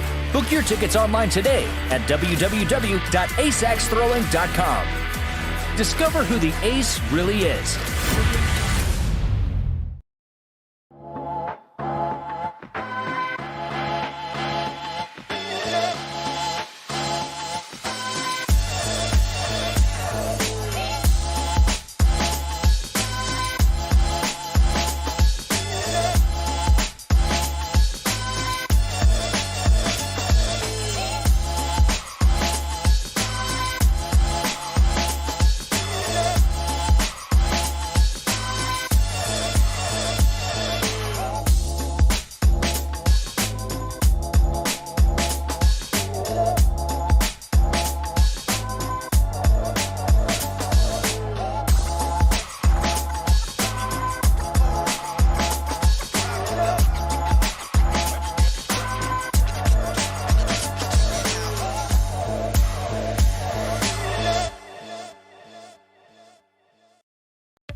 Welcome back here to Graham Field. Right now, you'll find the Vikings are doing pretty well. 31-10 the score over the Canon-McMillan Big Macs. Tonight, obviously, is a little bit of a different night for everybody, not only players, but those of us bringing the game to you. We don't, at current, have official stats. What we can tell you is the Vikings are doing a lot of things right. Tillman is just running up the field like crazy. He's probably somewhere around 130 yards right now. And I promised I'd give a shout-out to Dom Pito. And the weirdest thing happened. I'm actually about to buy a house, and his father called me on the way here. I had no idea that I had no idea. And he asked me what I was doing as I'm waiting to get my mortgage approved. And he said, well, that's interesting because my son was the quarterback last year. So hello to Dom, hello to Scott, and hello to all of you. We're hearing so far in tonight's broadcast, things seem to be going very smoothly. Thanks to all the camera people that are putting in the work. The producer, Joe's doing a tremendous job over there. For you guys to be able to see this game in your homes, shot the way it is honestly kind of landmark for a local high school to have this opportunity. So if you get a chance, leave a comment. Say thank you to these hardworking people that are making sure this action is coming your way tonight, because it's really a tremendous setup. Kyle, as we get back into the game, it'll be interesting to see. 21 points is a lot of points, but it's not a ton of points. I would imagine the starters come back in for the beginning of the second half and get a little more action in. This is a 90-man roster. Canon-McMillan actually has, I think, more than that. Yeah. And what they do is on them, but there's nearly 90 players for Central Catholic, and with this oddness, I guess, of the season, you never know who you're going to need.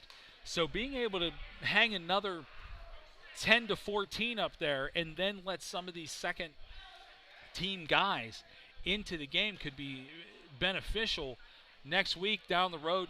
You just never know.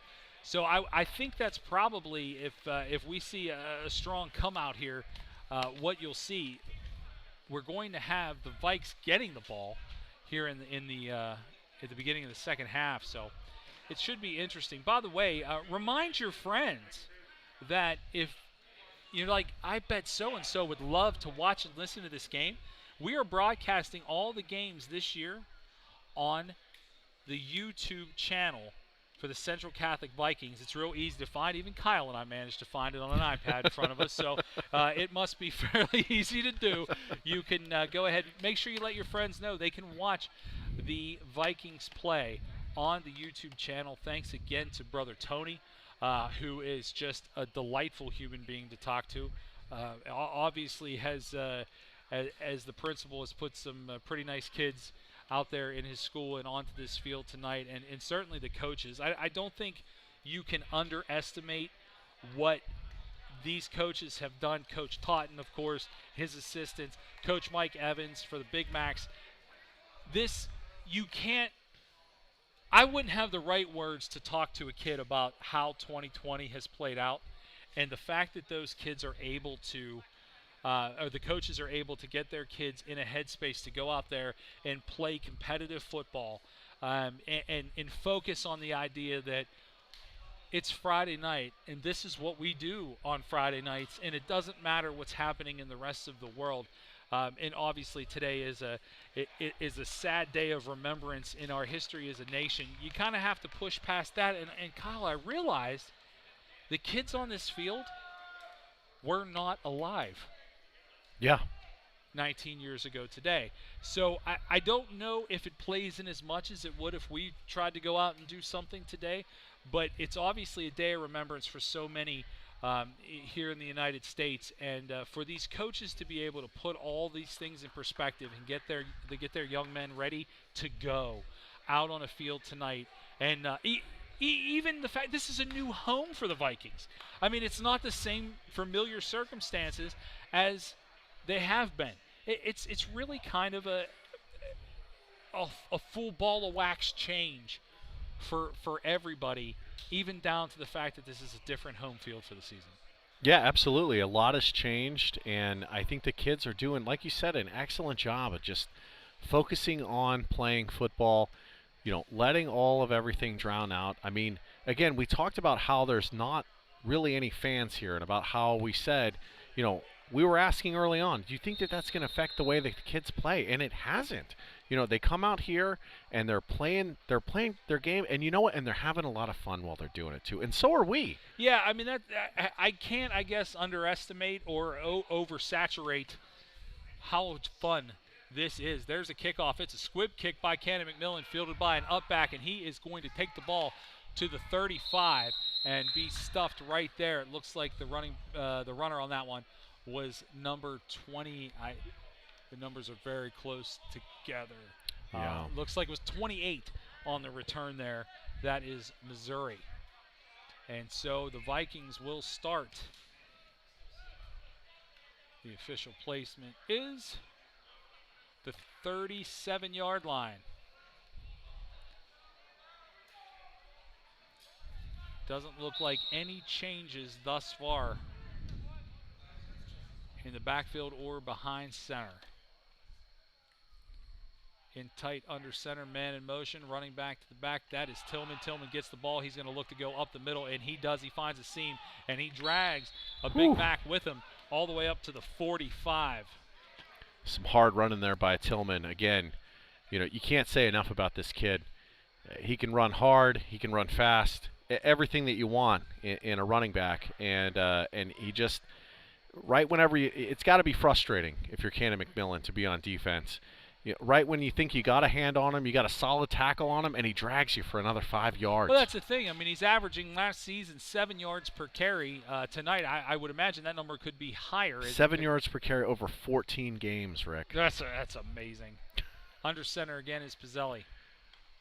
He's going to look back, look for Tillman. He's going to keep that ball and look downfield, and he has a man open. Got stuck, and now in pursuit, he drops the ball, able to recover it on the 29-yard line, and we've got there might be some funny business after the play. We got some laundry coming in, and that actually may negate a big loss. Canon-McMillan may be responsible for a personal foul. Let's see as the referees are discussing. Well, first, we have to give credit to Canon-McMillan on that because every receiver was covered. Everybody was. So there was no place for Central Catholic to go. The referees are discussing. They're picking up the ball, and they're moving it forward. So where the Vikings could have suffered a huge loss right there, they actually end up picking up plus 15. Must have been a personal foul. Yeah. And that actually will put them, let's see if we can do the math here. That will put them at a 2nd and 3. Yeah, it looked like on that play there, it looked like basically what happened was there was a shove after the whistle. And I can tell you right now that the referees are not going to put up with that. And the discussions continue. Well, it looks like there's some explanation that they're trying to. Canon Mac wants an explanation of the personal foul. Coach Evans out on the field trying to understand what the situation is. As far as the scoreboard says, it is 3 yards to go on a 2nd down for the Vikings. And, for Canon-McMillan, you're already in a deficit of 21 points. And you made a great play. You made a fantastic play. Honestly, the best defensive play that you've made the whole game, and it's negated. Yeah, it gets negated by a careless shove. Yeah, I mean, I get it. Emotions are high, but you're not completely out of this game yet if you're Canon-McMillan. But nothing changes after the explanation to Coach Evans, and here we go. Pizzelli is under center once again, man in motion. He's going to hand that ball off. 41 streaking up the side, and he's going to be able to pick up the 7+ yards, 3 needed +4, and create another first down opportunity for the Vikings. Number 24 looked like he had a beat on them Tillman. there for, yeah, and it just looked like it honestly, he had a hand on him, and again, once again, it's Canon-McMillan seems like they get that close, and Tillman's able to just squeeze another 3-4 yards out of it. That's the thing. I mean, you don't average 7+ yards a carry if you can't do that after initial contact, and he seems to do it almost on every run tonight. And great blocking downfield while he's doing it. Receivers to each side, one on the near side, two on the far, with two men in the backfield. Pizzelli's going to look to hand off. No, he pulls it down, and he is going to go downfield, and he's got a man wide pass. open. And, in and out of the hands of Cincar. Oh, my goodness. Anderson Cincar wishes he could get that one back because that was right through his hands, and you can see it, the frustration on his face right whenever he got up from that. That was an excellent throw from the quarterback that just fell through the hands of Cincar. Pizzelli, again, he hasn't thrown a ton. I wish we had some statistics to sling at you after halftime, but he hasn't thrown a ton. But everything he's thrown, with the exception of 2 balls that were really not very good, everything else has been pretty spot on. 2 receivers to the far, 1 to the near side. Man in motion. He's going to hand that ball a little flip. Oh, nice. To Cincar. And Cincar's going to try to turn on the Jets on the outside. And he does stiff arms a man. And he gets down to the 37. And honestly, a little big hit by 43. Alec Blazer there. Fullback on offense and a linebacker on defense. And he had a hefty pop for him right on the sideline there. He certainly did, but did not stop him from a big gain. And, the hit being on the near side for us, we were really able to hear that pop. And it was something, yet a yard to gain till we get a fresh set of downs. 3rd down, I guess they're calling it officially 2. Snap taken. Handoff. That yard and more picked up. Oh, my goodness. You had Tillman break through. He got to the 2nd level, and then, I mean, he was kind of not just tackled from behind, but actually pulled a little bit backwards. And I think that shows more often than not, he's getting tackled after the fact. Yeah. I mean, someone has to come back and get him. Yeah, you can't just tackle him with one guy. You got to have 2, and that's exactly what happened. Was the guy actually slowed him down enough to get another hand on him and tackle him. Yeah, I mean, you're not going to get him down with one arm, that's for sure. Snap again.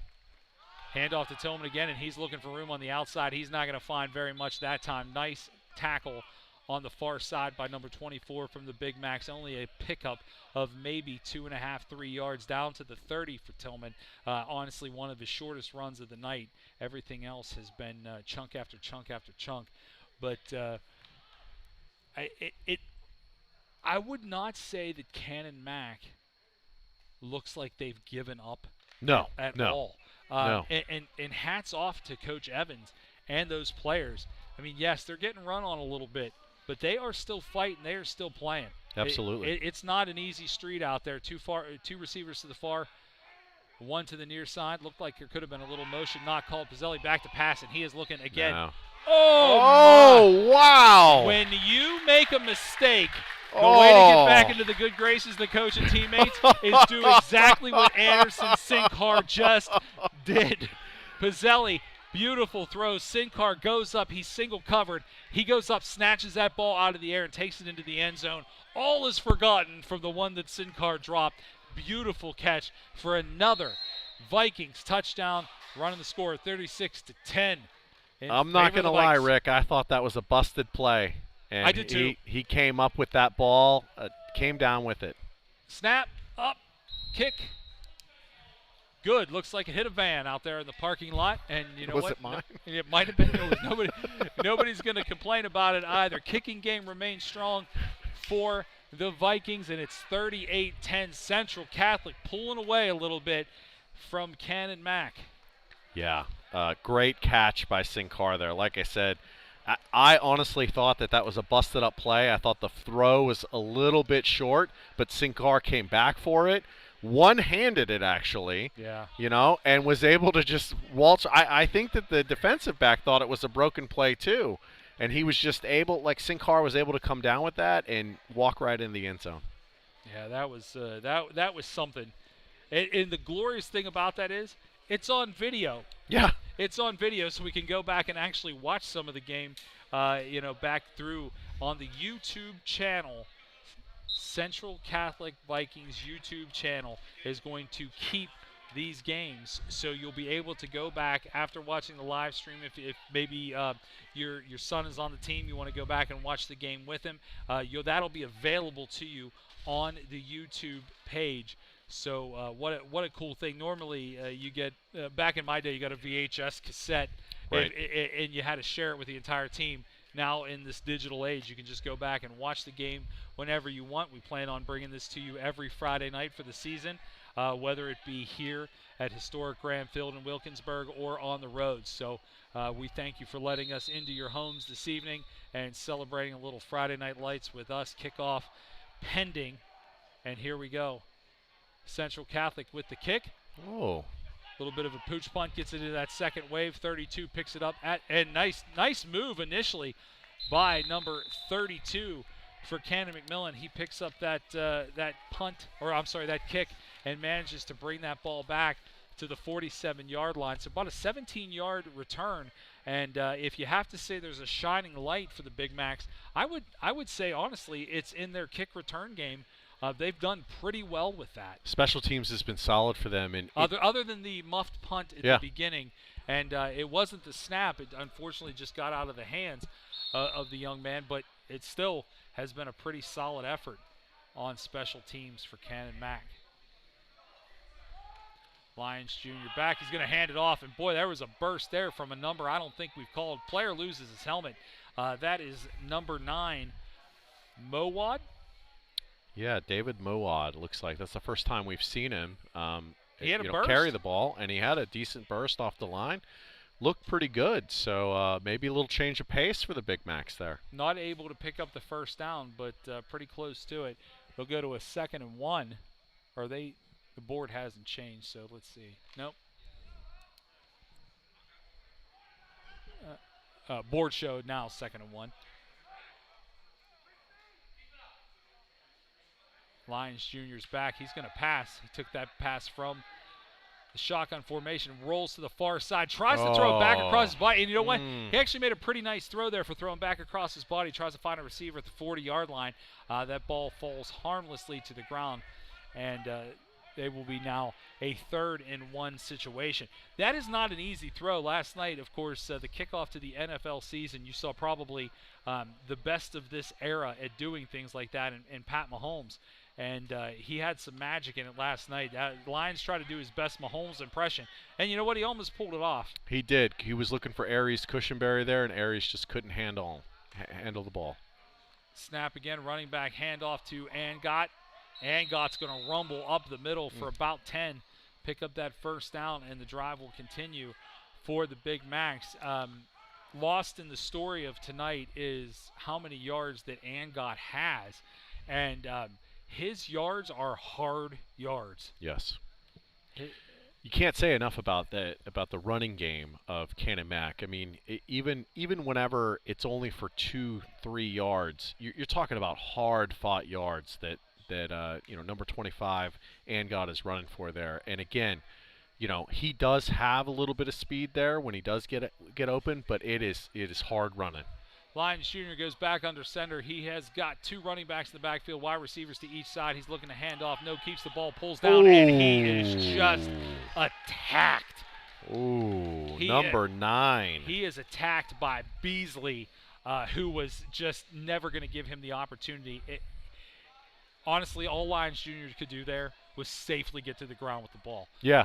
It was smart play. It was almost unfair what Beasley just did to him. Yeah, the coverage just broke down there. It was clear that there just wasn't enough blockers there, and Beasley just smoked right through, and he just never had a chance. And it's a shame too, because another second, and it looked like he had some receivers that were open there in the secondary. So Big Macs find themselves with 6:15 on the clock, 2nd down and 16 to go. Shotgun formation with a sidecar, 3 receivers far side, 1 to the near side, and Lyons Jr. Lyons Jr. could not get the ball over the 3 invading Vikings. Total breakdown in protection there for the Big Macs, and I mean it was just almost unfair. And now you see, I guess, the chum in the water a little bit on the Viking sidelines. They're feeling it, and defensively, this is certainly their best stand of the game as far as pushing the Big Macs backwards. Well, I mean, the game plan, obviously, for Central Catholic at this point is they know that for the most part, Canon-Mac has to throw. And so they are just taking advantage with the speed that they have on defense to break through that line and just rattle Lyons Jr. Shotgun formation. He's got, maybe a little bit too much speed on that one. Yeah, let's see. I saw some encroachment. I don't know if I saw. Yep, that's what it was. Yep. They're going to mark off 5 and a little bit too much speed on that one. Make it a more reasonable request at 3rd down and 11. 6:01 left here. 3rd quarter. We're live at Graham Field. Beautiful night for the first Friday night of football in the state of Pennsylvania. Western Pennsylvania loves its high school football. We love bringing it to you tonight on YouTube. The pass out of the shotgun. He's looking to throw down the sideline. He finds a wide open man at the 20. I mean, he wasn't even covered. He's at the 10 and brought down by a couple of Vikings at the 10-yard line. But, boy, composure there by Lyons Jr. I feel like I can't say enough about the composure of that young man. Rolling out to his left, down the sideline, throws sort of across his body on an accurate throw to a wide open wide receiver, gives a fresh set of downs, and the Big Macs threatening to score here from the 13-yard line. Handoff, Angott up the middle, takes on a couple of guys, and he gets down. Ball, I believe, comes out.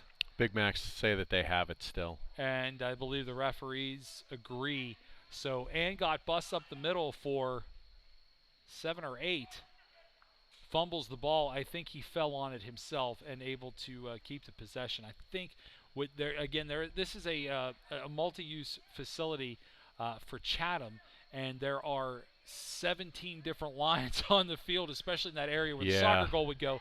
And I apologize, I am colorblind, but I do believe that is at the 6-yard line. Interesting. Angott came off the field. And they can get a first down around the 2. Rolls out, finds an open man, and he is in for the touchdown and a wicked hit. Though. Yeah, he paid for that. But the spark is still there for Canon-McMillan. Absolutely. Nice roll out and throw on the run. And Canon-Mac picks up another touchdown here. Not going silently into that good night are the Big Macs as they continue to do everything that they can to make this a competitive football game. And hats off to them.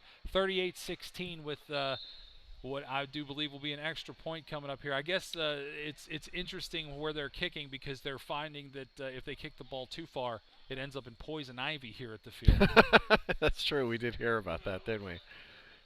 Snap up, kick down, and it is up and through into a net. So it's not in the briar patch, and we still have a little bit of action here at Graham Field. 38-17, 4:45 left. Well, the Macs still energized by that drive, and that was David Mowad there with the catch to bring it into the end zone for them. And again, we saw it. He took a pretty good hit when he got over the end zone line there. But again, he got in and still making this a game.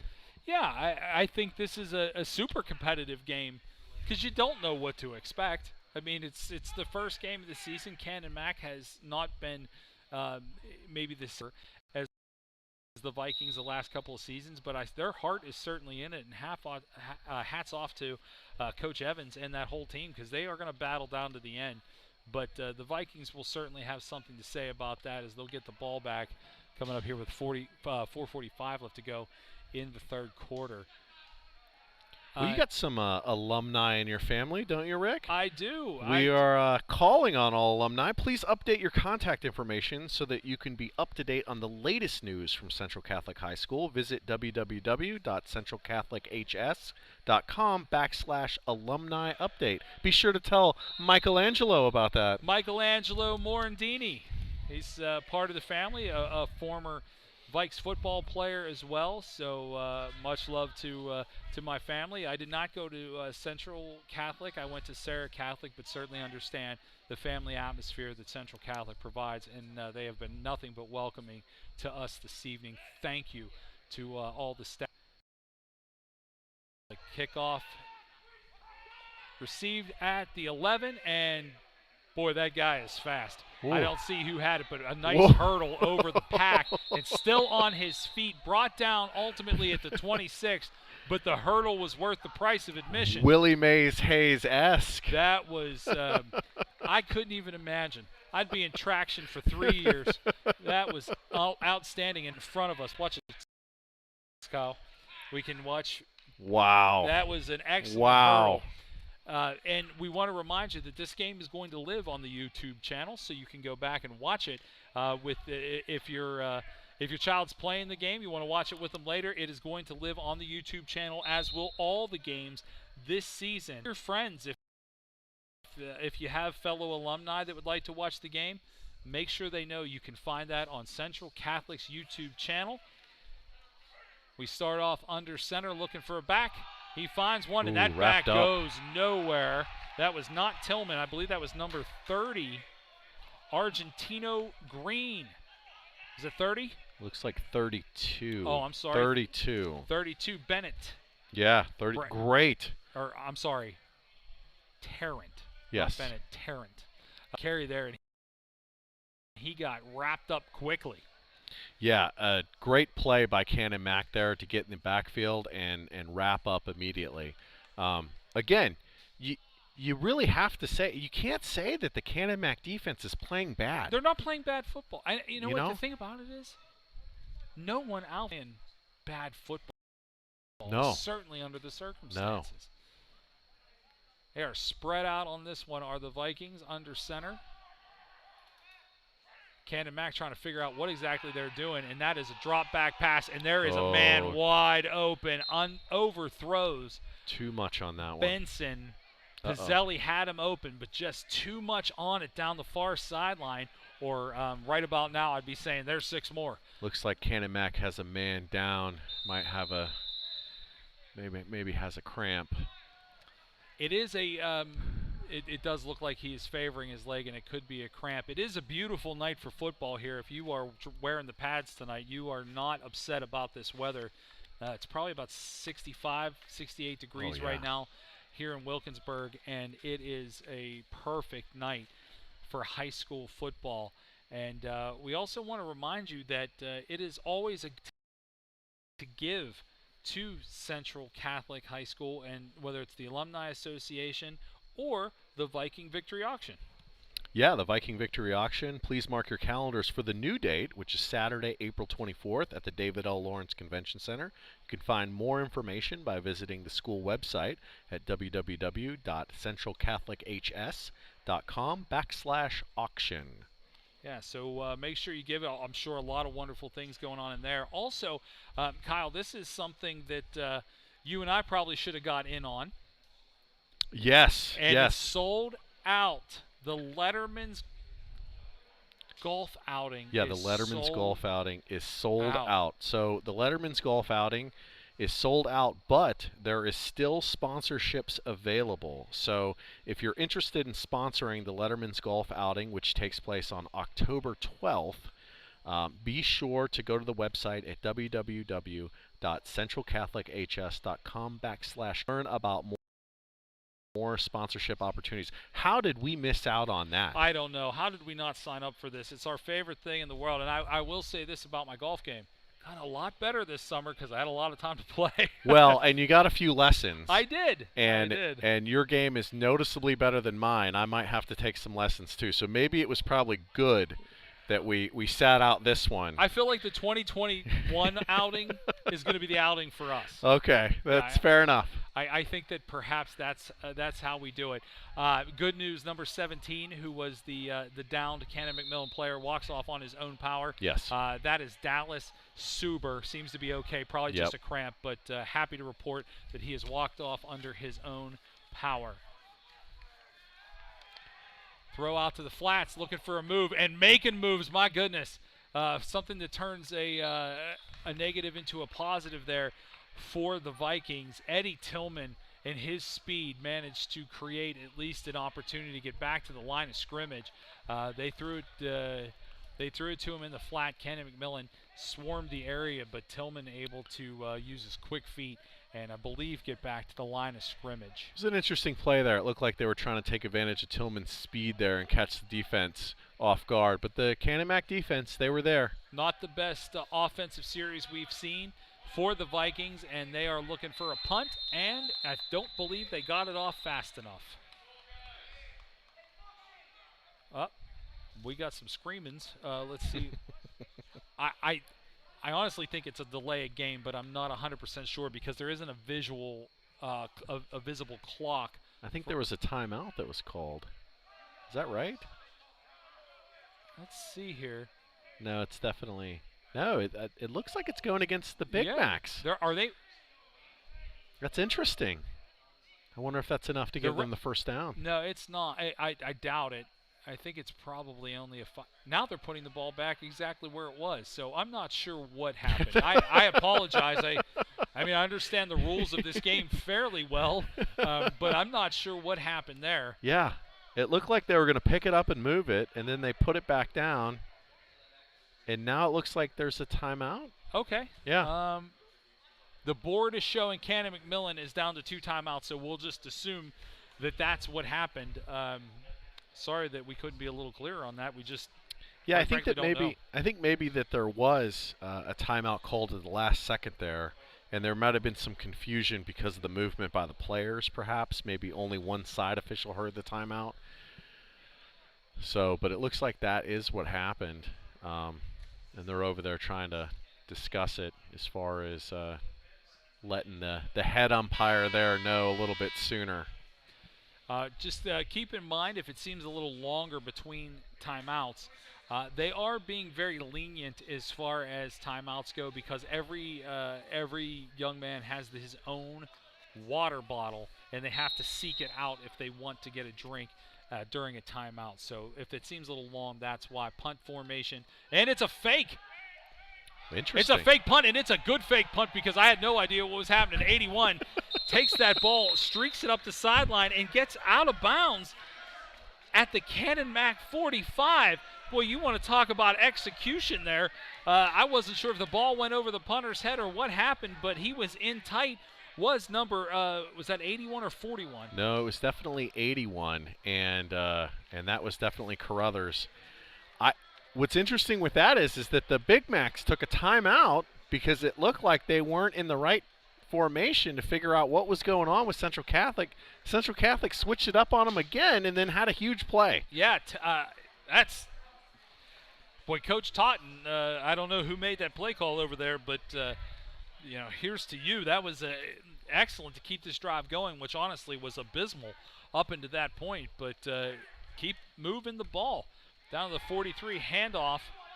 Oh, and that's Tillman, and he found a beautiful hole. Downfield blocking was incredible, and he does get into the end zone. I'm afraid to tell you that it looks like it's coming back a little bit. Matt Schmidt looks like he may have been the guilty party of some holding, and yes, even though there is only a sparse group of fans here, you can hear their displeasure at this moment. Making the most out of a few voices. Well, that is the one disadvantage to there being less fans is the fans that are here are certainly a lot more vocal. Yeah, you can sit out here and point. Excuse me, Jim. We can hear you on the mics because there's only 12 people. But they have done a great job actually of keeping not only everyone who is in attendance for purposes. Everyone here is either working or playing in some capacity. They've done a good job of keeping everybody separate and well. Everyone is masked up at this point. Honestly, we are not, as we are sitting away from the action and generally everyone else, or you would hear us very muffled. And we wanted to provide the best sound that we could for you. Business at hand. Ball's on the 20-yard line after that attempted touchdown by Tillman and penalty call. And here we go, handoff again to Tillman. He was looking for revenge, doesn't find it. In fact, a slew of Canon-McMillan defensive players find him. There by Alec Blazer in the backfield there. One of the times, Alec Blazer has been a big contributor on defense throughout this game, and he has been one of those players that has pursued Tillman throughout the game, and he finally got his hands on him there and was able to bring him down on the first try.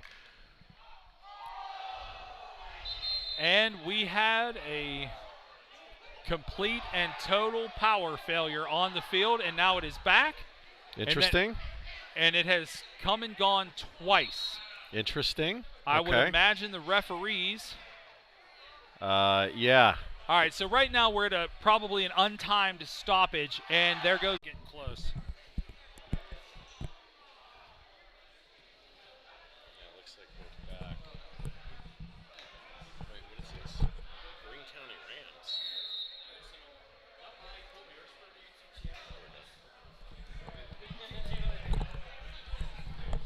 All right, testing. Can you hear me? Yeah, we're back, but I don't think we're on yet. Okay. I just want to make sure that everything's working.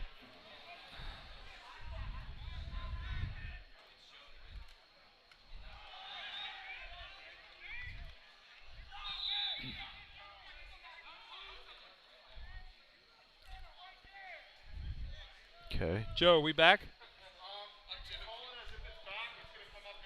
Sure. Okay. Yeah, we'll just keep going.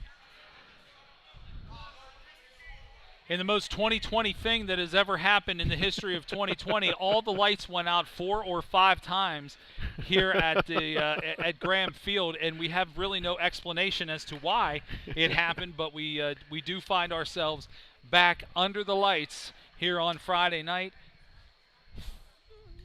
It is 3rd down, 11 to go for the Vikes on the 21-yard line. Looking to pass, finds a man in the flat. Number 4 is open. Jukes a tackle, does not miss the second wave of tacklers, and gets to about not quite. Looks like about 2 yards shy of the first down. Yeah, it looks like you got to about the 12-yard line. Again, we apologize for the disruption. We appreciate you sticking with us, and we are here. Everyone is fine. Keep that in mind. Everyone is fine. The lights did flicker 4 or 5 times. We were in total darkness for a few seconds at a clip, but our team here got us back up quickly, thanks to Joe and everybody that went into motion so fast to get that underway. And we find ourselves with 3 zeros on the board at the end of 3. 38-17. The Central Catholic Vikings roll Vikes.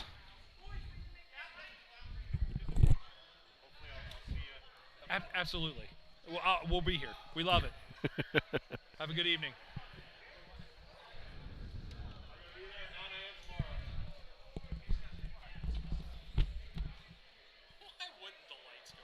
Yeah, right.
Fourth quarter action here at Graham Field, where the lights go out in the city and then they come right back on. 5 disruptions, but we are back, and the Vikes looking to score. Here goes the snap. Nice spin around. Should have a wide open man in the end zone, and he does. Wow. What a beautiful design play. Pizzelli throwing the ball to a wide open Cincar, who has made one bad catch and a bunch of good ones the rest of the evening. That kid has totally redeemed everything that did not go well on that wide open play. Just an outstanding play call. Pizzelli's move there was superb. You know how good you have to be with balance to do what he just did, and finds a wide open man, a perfect throw. And we have someone new doing the kicking duties. And just as good. Yeah, just as good. Ball is up, and it is good. Kicking was Castelnovo? Castelnovo? There's an extra L in there, so I want to make sure that we get the young man's name correct. Yeah, because absolutely. he came in and drilled the extra point. Yeah, did a great job. Boy, when you have kicking depth, Yeah. that says a lot. That says an awful lot about how this season could possibly go. And just every time it seems like there's a little bit momentum on the Canon-Mac sideline. Wow. Central Catholic just comes back and just hammers them once again. Keep in mind that drive got to a 4th and 10. Yes. They did absolutely nothing, and then run a fake punt, and then ultimately the end of the third quarter comes, and on their first play from scrimmage in the 4th, they score another touchdown. I mean, at some point, you just have to wonder about the divine intervention of what's going on here, because that was fantastic. It really I was. mean, you really go from a 4th and 10, like, Canon-Mac is still kind of in it, and Coach Totten and the staff decided we're going to gamble on this fake punt.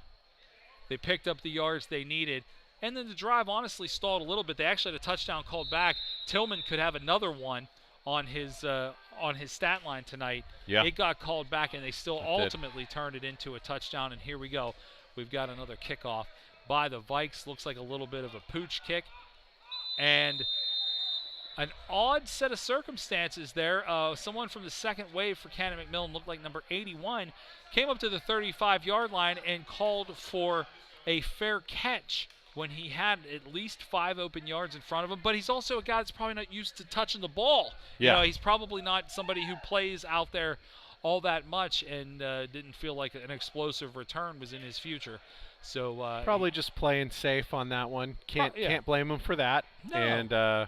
And again, the special teams for Canon-Mac has actually been pretty solid for them the whole game.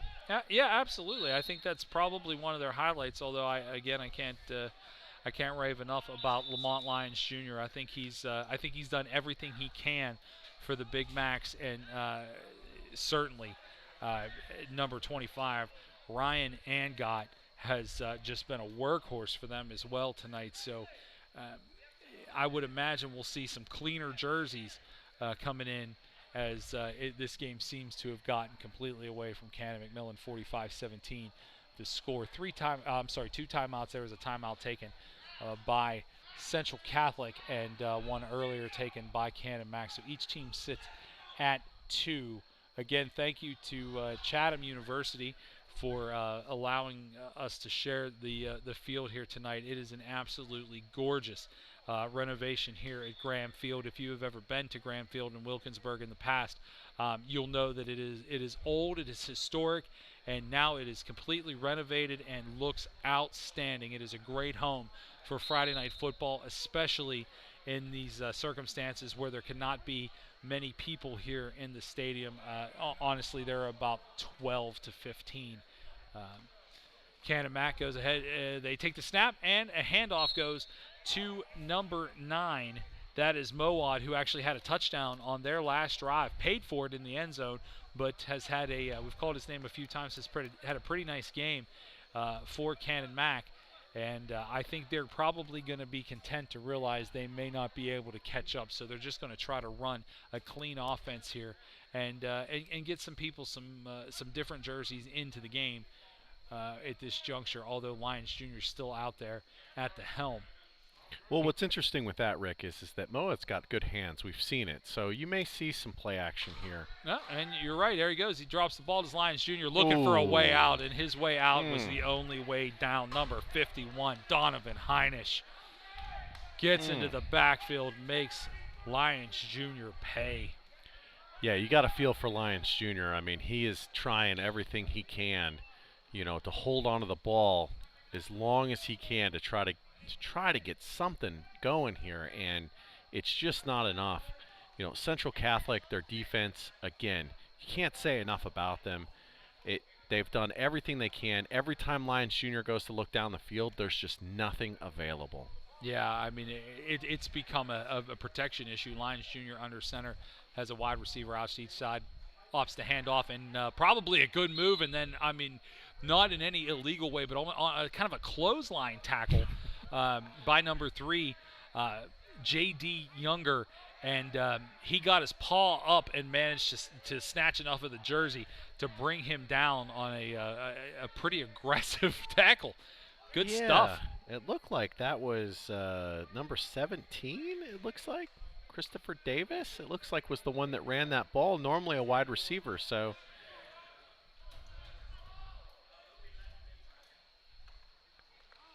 Another snap, handoff by Lyons Jr. going nowhere. Was that number 3 that got the?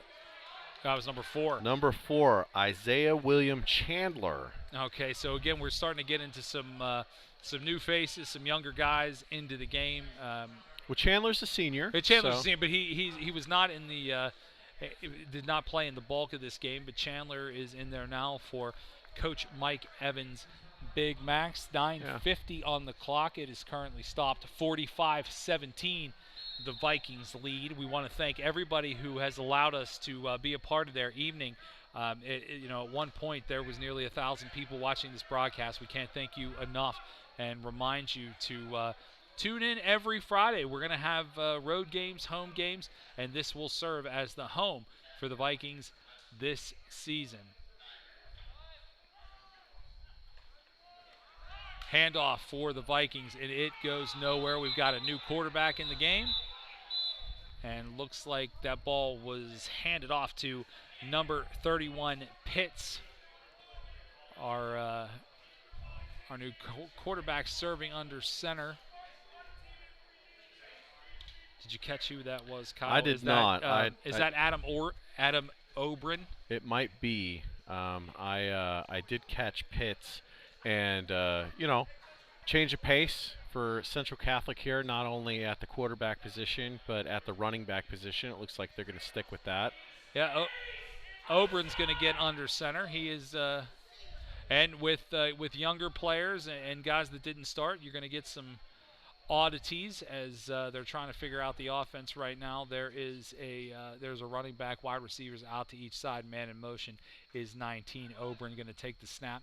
He is going to choose to hold on to it and eludes a tackle. And then there he goes up the sideline, gets back to the line of scrimmage, and then is met by a couple of guys from Canon-McMillan. Most notably, it looked like number 51, Julius Pruss, over on the far sideline. So we had Obrin do a lot of running to get back to the line of scrimmage. Interesting play there. It looked like that was a bootleg run out, and I could have swore he was looking to throw, but I guess he just tucked it in and just ran forward with it. So perhaps there was an option on that, or he just didn't see anybody downfield and he just decided to take it himself and at least get back to the line of scrimmage. Again, right now, you're not looking necessarily to score, you're just looking to run time. The board says it's 3rd down and 11.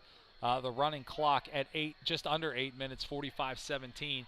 And the Vikes looking to move the ball and run down the clock. Obrin behind center. He's got a man in motion, stacked up to the far side. He is going to look to pass, and it looks like he has an open man. 81 is open and overthrown down the sidelines. That young man, number 81, we've called his name all night. Gannon Carruthers is wearing the 81 tonight. Programming note, he will be wearing 4 throughout the season, but tonight wearing 81 because of a jersey situation. Yeah, brand new jerseys for the Vikings, and I was told by the coaching staff that there was a size mix-up in the jerseys, and that is why. Apparently, it was too small. Yeah, So, it's too small, so they had to switch, and they made the switch. So just for tonight, it looks like they're going to switch jerseys, but they're going to. Looking for a punt. Runs it down to the near side. Boy, gets off a very nice punt that just stunts itself at the 10-yard line down by the Vikings.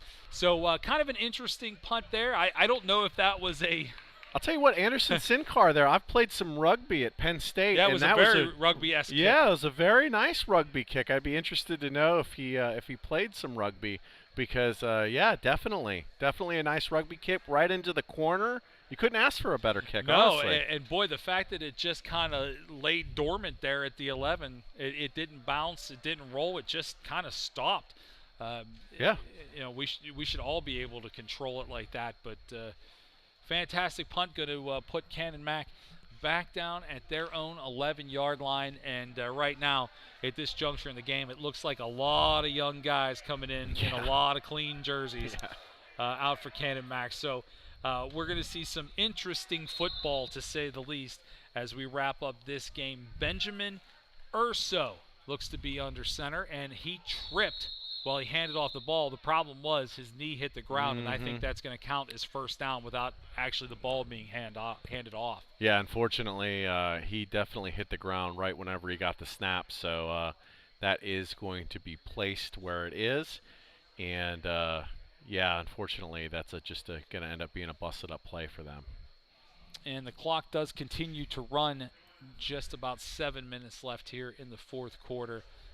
Again, this will be your home for Viking football all season on the YouTube page.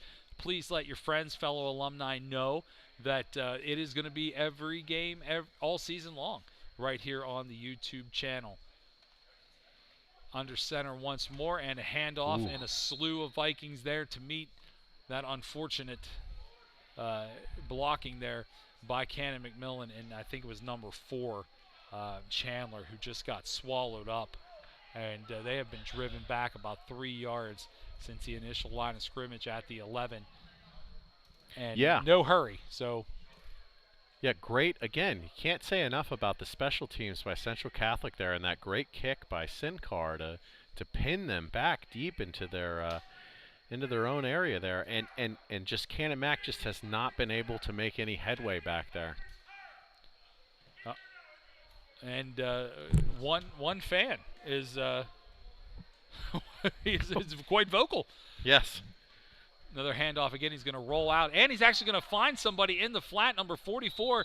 The rollout was great. The throw was great. Unfortunately for Canon-McMillan, number 44, Kent McMahon, not able to go anywhere. Great tackle by the Vikings, and keeping everything nice and tidy at that end of the field. Now it's a fourth down and 14. Of course, Canon-Mac's going to punt. I don't know if it's even worth trying to see if you have a fake punt in your bag of tricks, but I would suggest they're going to punt away somewhere to the 50-yard line. A couple of young Vikings back there to receive. Well, 47 and 52 maybe? On a 3rd down and 10, that would have been a great play for a first down, Rick. But unfortunately, when you're 3rd down and 20, that just does not work. Snap and punt happened. They're going to be called back. Whistle blew, and I'm sorry, the number back there is that number 2? We got 12. I can't. 12 and 47, I believe, are back. So some of the younger guys getting into the game tonight. That'd be Peyton Wayner and 47 Brukin. Yeah. Bruchkin. There goes Solid the punt. punt. Yeah, very nice punt. Actually drives him back a little bit, able to field it. And that ball came out. That ball's loose, and I think Canon-McMillan has that football. They are showing that they have it. At the 50-yard line, I think Canon-Mac has it. Nope. Actually, he came up with it. Good job. Good job on because despite the enthusiasm of the coaching on Canon-Mac's sideline.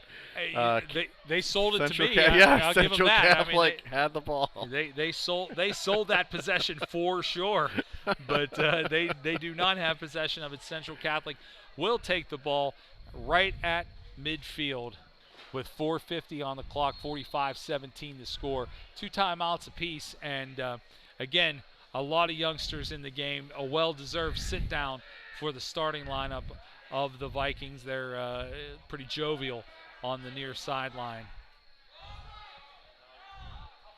The Vikings, looks like some confusion with the offense here. The Vikings will look out to go left to right as we continue this final under 5 minutes. We got Robert Fulton, the 4th, checking into the game. Again, offense is being run now by Obrin. He's got to set his man in motion. Under center, takes the snap, hands it off to 48, and he is met. That ball came out, but there was a whistle. I think because he lost his helmet. Yeah, 31 for Canon-McMillan did lose his helmet. It appears to be fine. That's Kessler. He actually picked up his helmet and ran off the field, which I'm sure they're being instructed to do. Yeah. Unfortunate break for Canon-McMillan. That ball definitely hit the ground, but due to the helmet coming off, unable to... immediate whistle. Yeah, immediate whistle. And you have possession staying with the Vikings at the 50-yard line, and it looks like another timeout called. Timeout. Is that an official timeout? I'm not sure. I haven't seen a motion towards either sideline yet. Yeah. Well, I doubt it would be the Vikings that took a timeout. All officials are conferring at midfield, and here comes Canon-Mac. So I wonder if maybe there's some sort of, if a helmet comes off, there is some sort of new, and you have to forgive us, folks. Honestly, the rules have changed a little bit. They're not. We don't have a printed set of these new nuanced things that are happening because of COVID. The only thing we really do know is there is a little bit of a delay in timeouts, but there could be some new nuanced rules that we're just not sure about. And honestly, the referees have done a great job here tonight keeping everything balanced. Ball's on the ground. Yeah, unfortunately. Did that ball hit the ground and then the running back fell forward, or did he actually get the handoff? I don't think he actually got the handoff, Rick. I think it just fell forward and they just landed on it. So a little bit of sloppy football right now, but again, you know, you're talking about some guys that are just getting into the game for the first time. So yeah, we've got some young guys. We've got some senior leadership out on the field, not necessarily starters, but you do have a mix of both on both teams, just looking to get these kids in. You know what? Every kid out there tonight, whether you're on the winning side or the losing side, deserves to get a little bit of playing time considering what they've gone through getting ready for camp. Here's Canon-Mac with the ball again. Handoff ball definitely on the ground there, and I think it fell into the waiting arms of a Viking, and it certainly did. Fumble recovery, Vikings by number 34, Matthew Petruzzi Jr. Yeah, he just gobbled that up as soon as he saw that pop out, and unfortunately for Canon-McMillan, that's a killer right now because you're trying to get some momentum. Again, you know, I don't think they're trying to go out and win the game right now. You know, it's that would be hard against them, but trying to get out there, make a statement, and just couldn't get anything going, and that's a hard mistake to make. The Vikings coming back the other way after a great defensive stand there by some of the youngsters, and here they go, handoff up the middle, and that is a Friday night pop is what that was. It looked like the responsible participant was number 3, J.D. Younger from Canon-McMillan. And we actually can watch the replay here, which is pretty amazing for a high school football game. And boy, that pop was had hard at right around midfield. 46-yard line is where the ball rests for the Vikings on a running clock. 2:45 left to go, fourth quarter. And everybody just kind of adjusting, referees giving plenty of leeway to get this one done safely. Handoff to number 31. He burst up the gut. Nice run by that young man. Hits. He manages to pick up not only the first down and then some, going to drive the ball all the way down to the 34-yard line. I'll tell you what, you see some good solid running there from Pitts. And again, you know, even with the change in offense here, not only are you seeing good, solid running from your running back, who's a junior, you know, you probably expect him to take over the mantle next year, but again from your line. Your line is just blowing holes open for your running game. Still some really good line play from some of the youngers. Oberon is the one who is in under center. The starters have taken the rest of the evening off. Definitely some motion there that nobody called. 31 has the ball, and he is running to the sideline. There goes Pitts. He's down the sideline, and I do believe he picked up enough for a first down, run out of bounds. And, I mean, run into the night. The deep corner here at Graham Field, there's a kicking net back there, but because of the dark blue jerseys, all you could see was a yellow number streaking through the night over there, and he is returned back to the center of the field. But nice, hard, solid running, picks up the first down. But it does. The clock remains moving with 1:20 on it, 45-17. The Vikings in no hurry to score again, although I'm sure some of these young guys would like to pick that up on their young resumes for the season. Absolutely. I think that's what they're going for right now. Oberon probably going to hand off to Pitts. Guy in motion, sort of very slow motion. Sets and run to Pitts again. Pitts breaks the first tackle, hits out of the initial or the second tackle, runs through the first one, but ultimately 3 Canon-Mac players convene to slow him down, and we are under 40 seconds here at Graham Field for the opening night of football season in Western Pennsylvania, and the Vikings a dominant performance thus far, and we're down to 30. So probably time for one more play. Looks like they're bringing in some more newer players. And, you know, it's good to see. Those kids deserve it. 15 seconds on the running clock. And looks like this could be victory formation if they even get a snap off. And it doesn't look. Looks 3 like they're seconds. just going to kneel. 2 seconds. Victory formation. There And you that go. is it. Tie a bow on it. 45-17 for your Central Catholic Vikings. A winner in the first game of the season over the Big Macs at Canon-McMillan. And I don't know what the process is going to be. They are going to shake hands. I wasn't sure that this was something that they were going to be necessarily allowed to do, but it is a great tradition for high school football. Western Pennsylvania is a traditional area, and they are meeting about 6 feet apart, and it is more of a gesture of kindness and good game than it is so much touching hands, which is in this current time an appropriate thing to do, but still a nice gesture nonetheless, as these young men all went at it tonight. And ultimately it works out for the Central Catholic Vikings. However, hats off to the Canon-McMillan Big Macs. A spirited effort by some young men who went out there with every intention to win this football game and did not quit playing until the final whistle. We will be back with you next Friday night on YouTube. We're going to bring all the games to you. This will serve, Graham Field will, as the home field this season for all the home games. I do believe next week we may be on the road at Seneca Valley. Is that correct? Norwin. Okay. Norwin. We will be at Norwin next week. So for the entire broadcast staff, which you cannot imagine how many people played a part in you being able to watch this game tonight, Joe and his crew have done an amazing job to bring this into your homes, your living rooms, to your smart devices. This really was a thing of beauty considering the amount of time it had to be pulled off. Hats off to you guys. Wrapping it up from Graham Field, I'm Rick DeRubis. That's Kyle Templin. 45-17 your final score. We'll see you next week. Roll Vikes.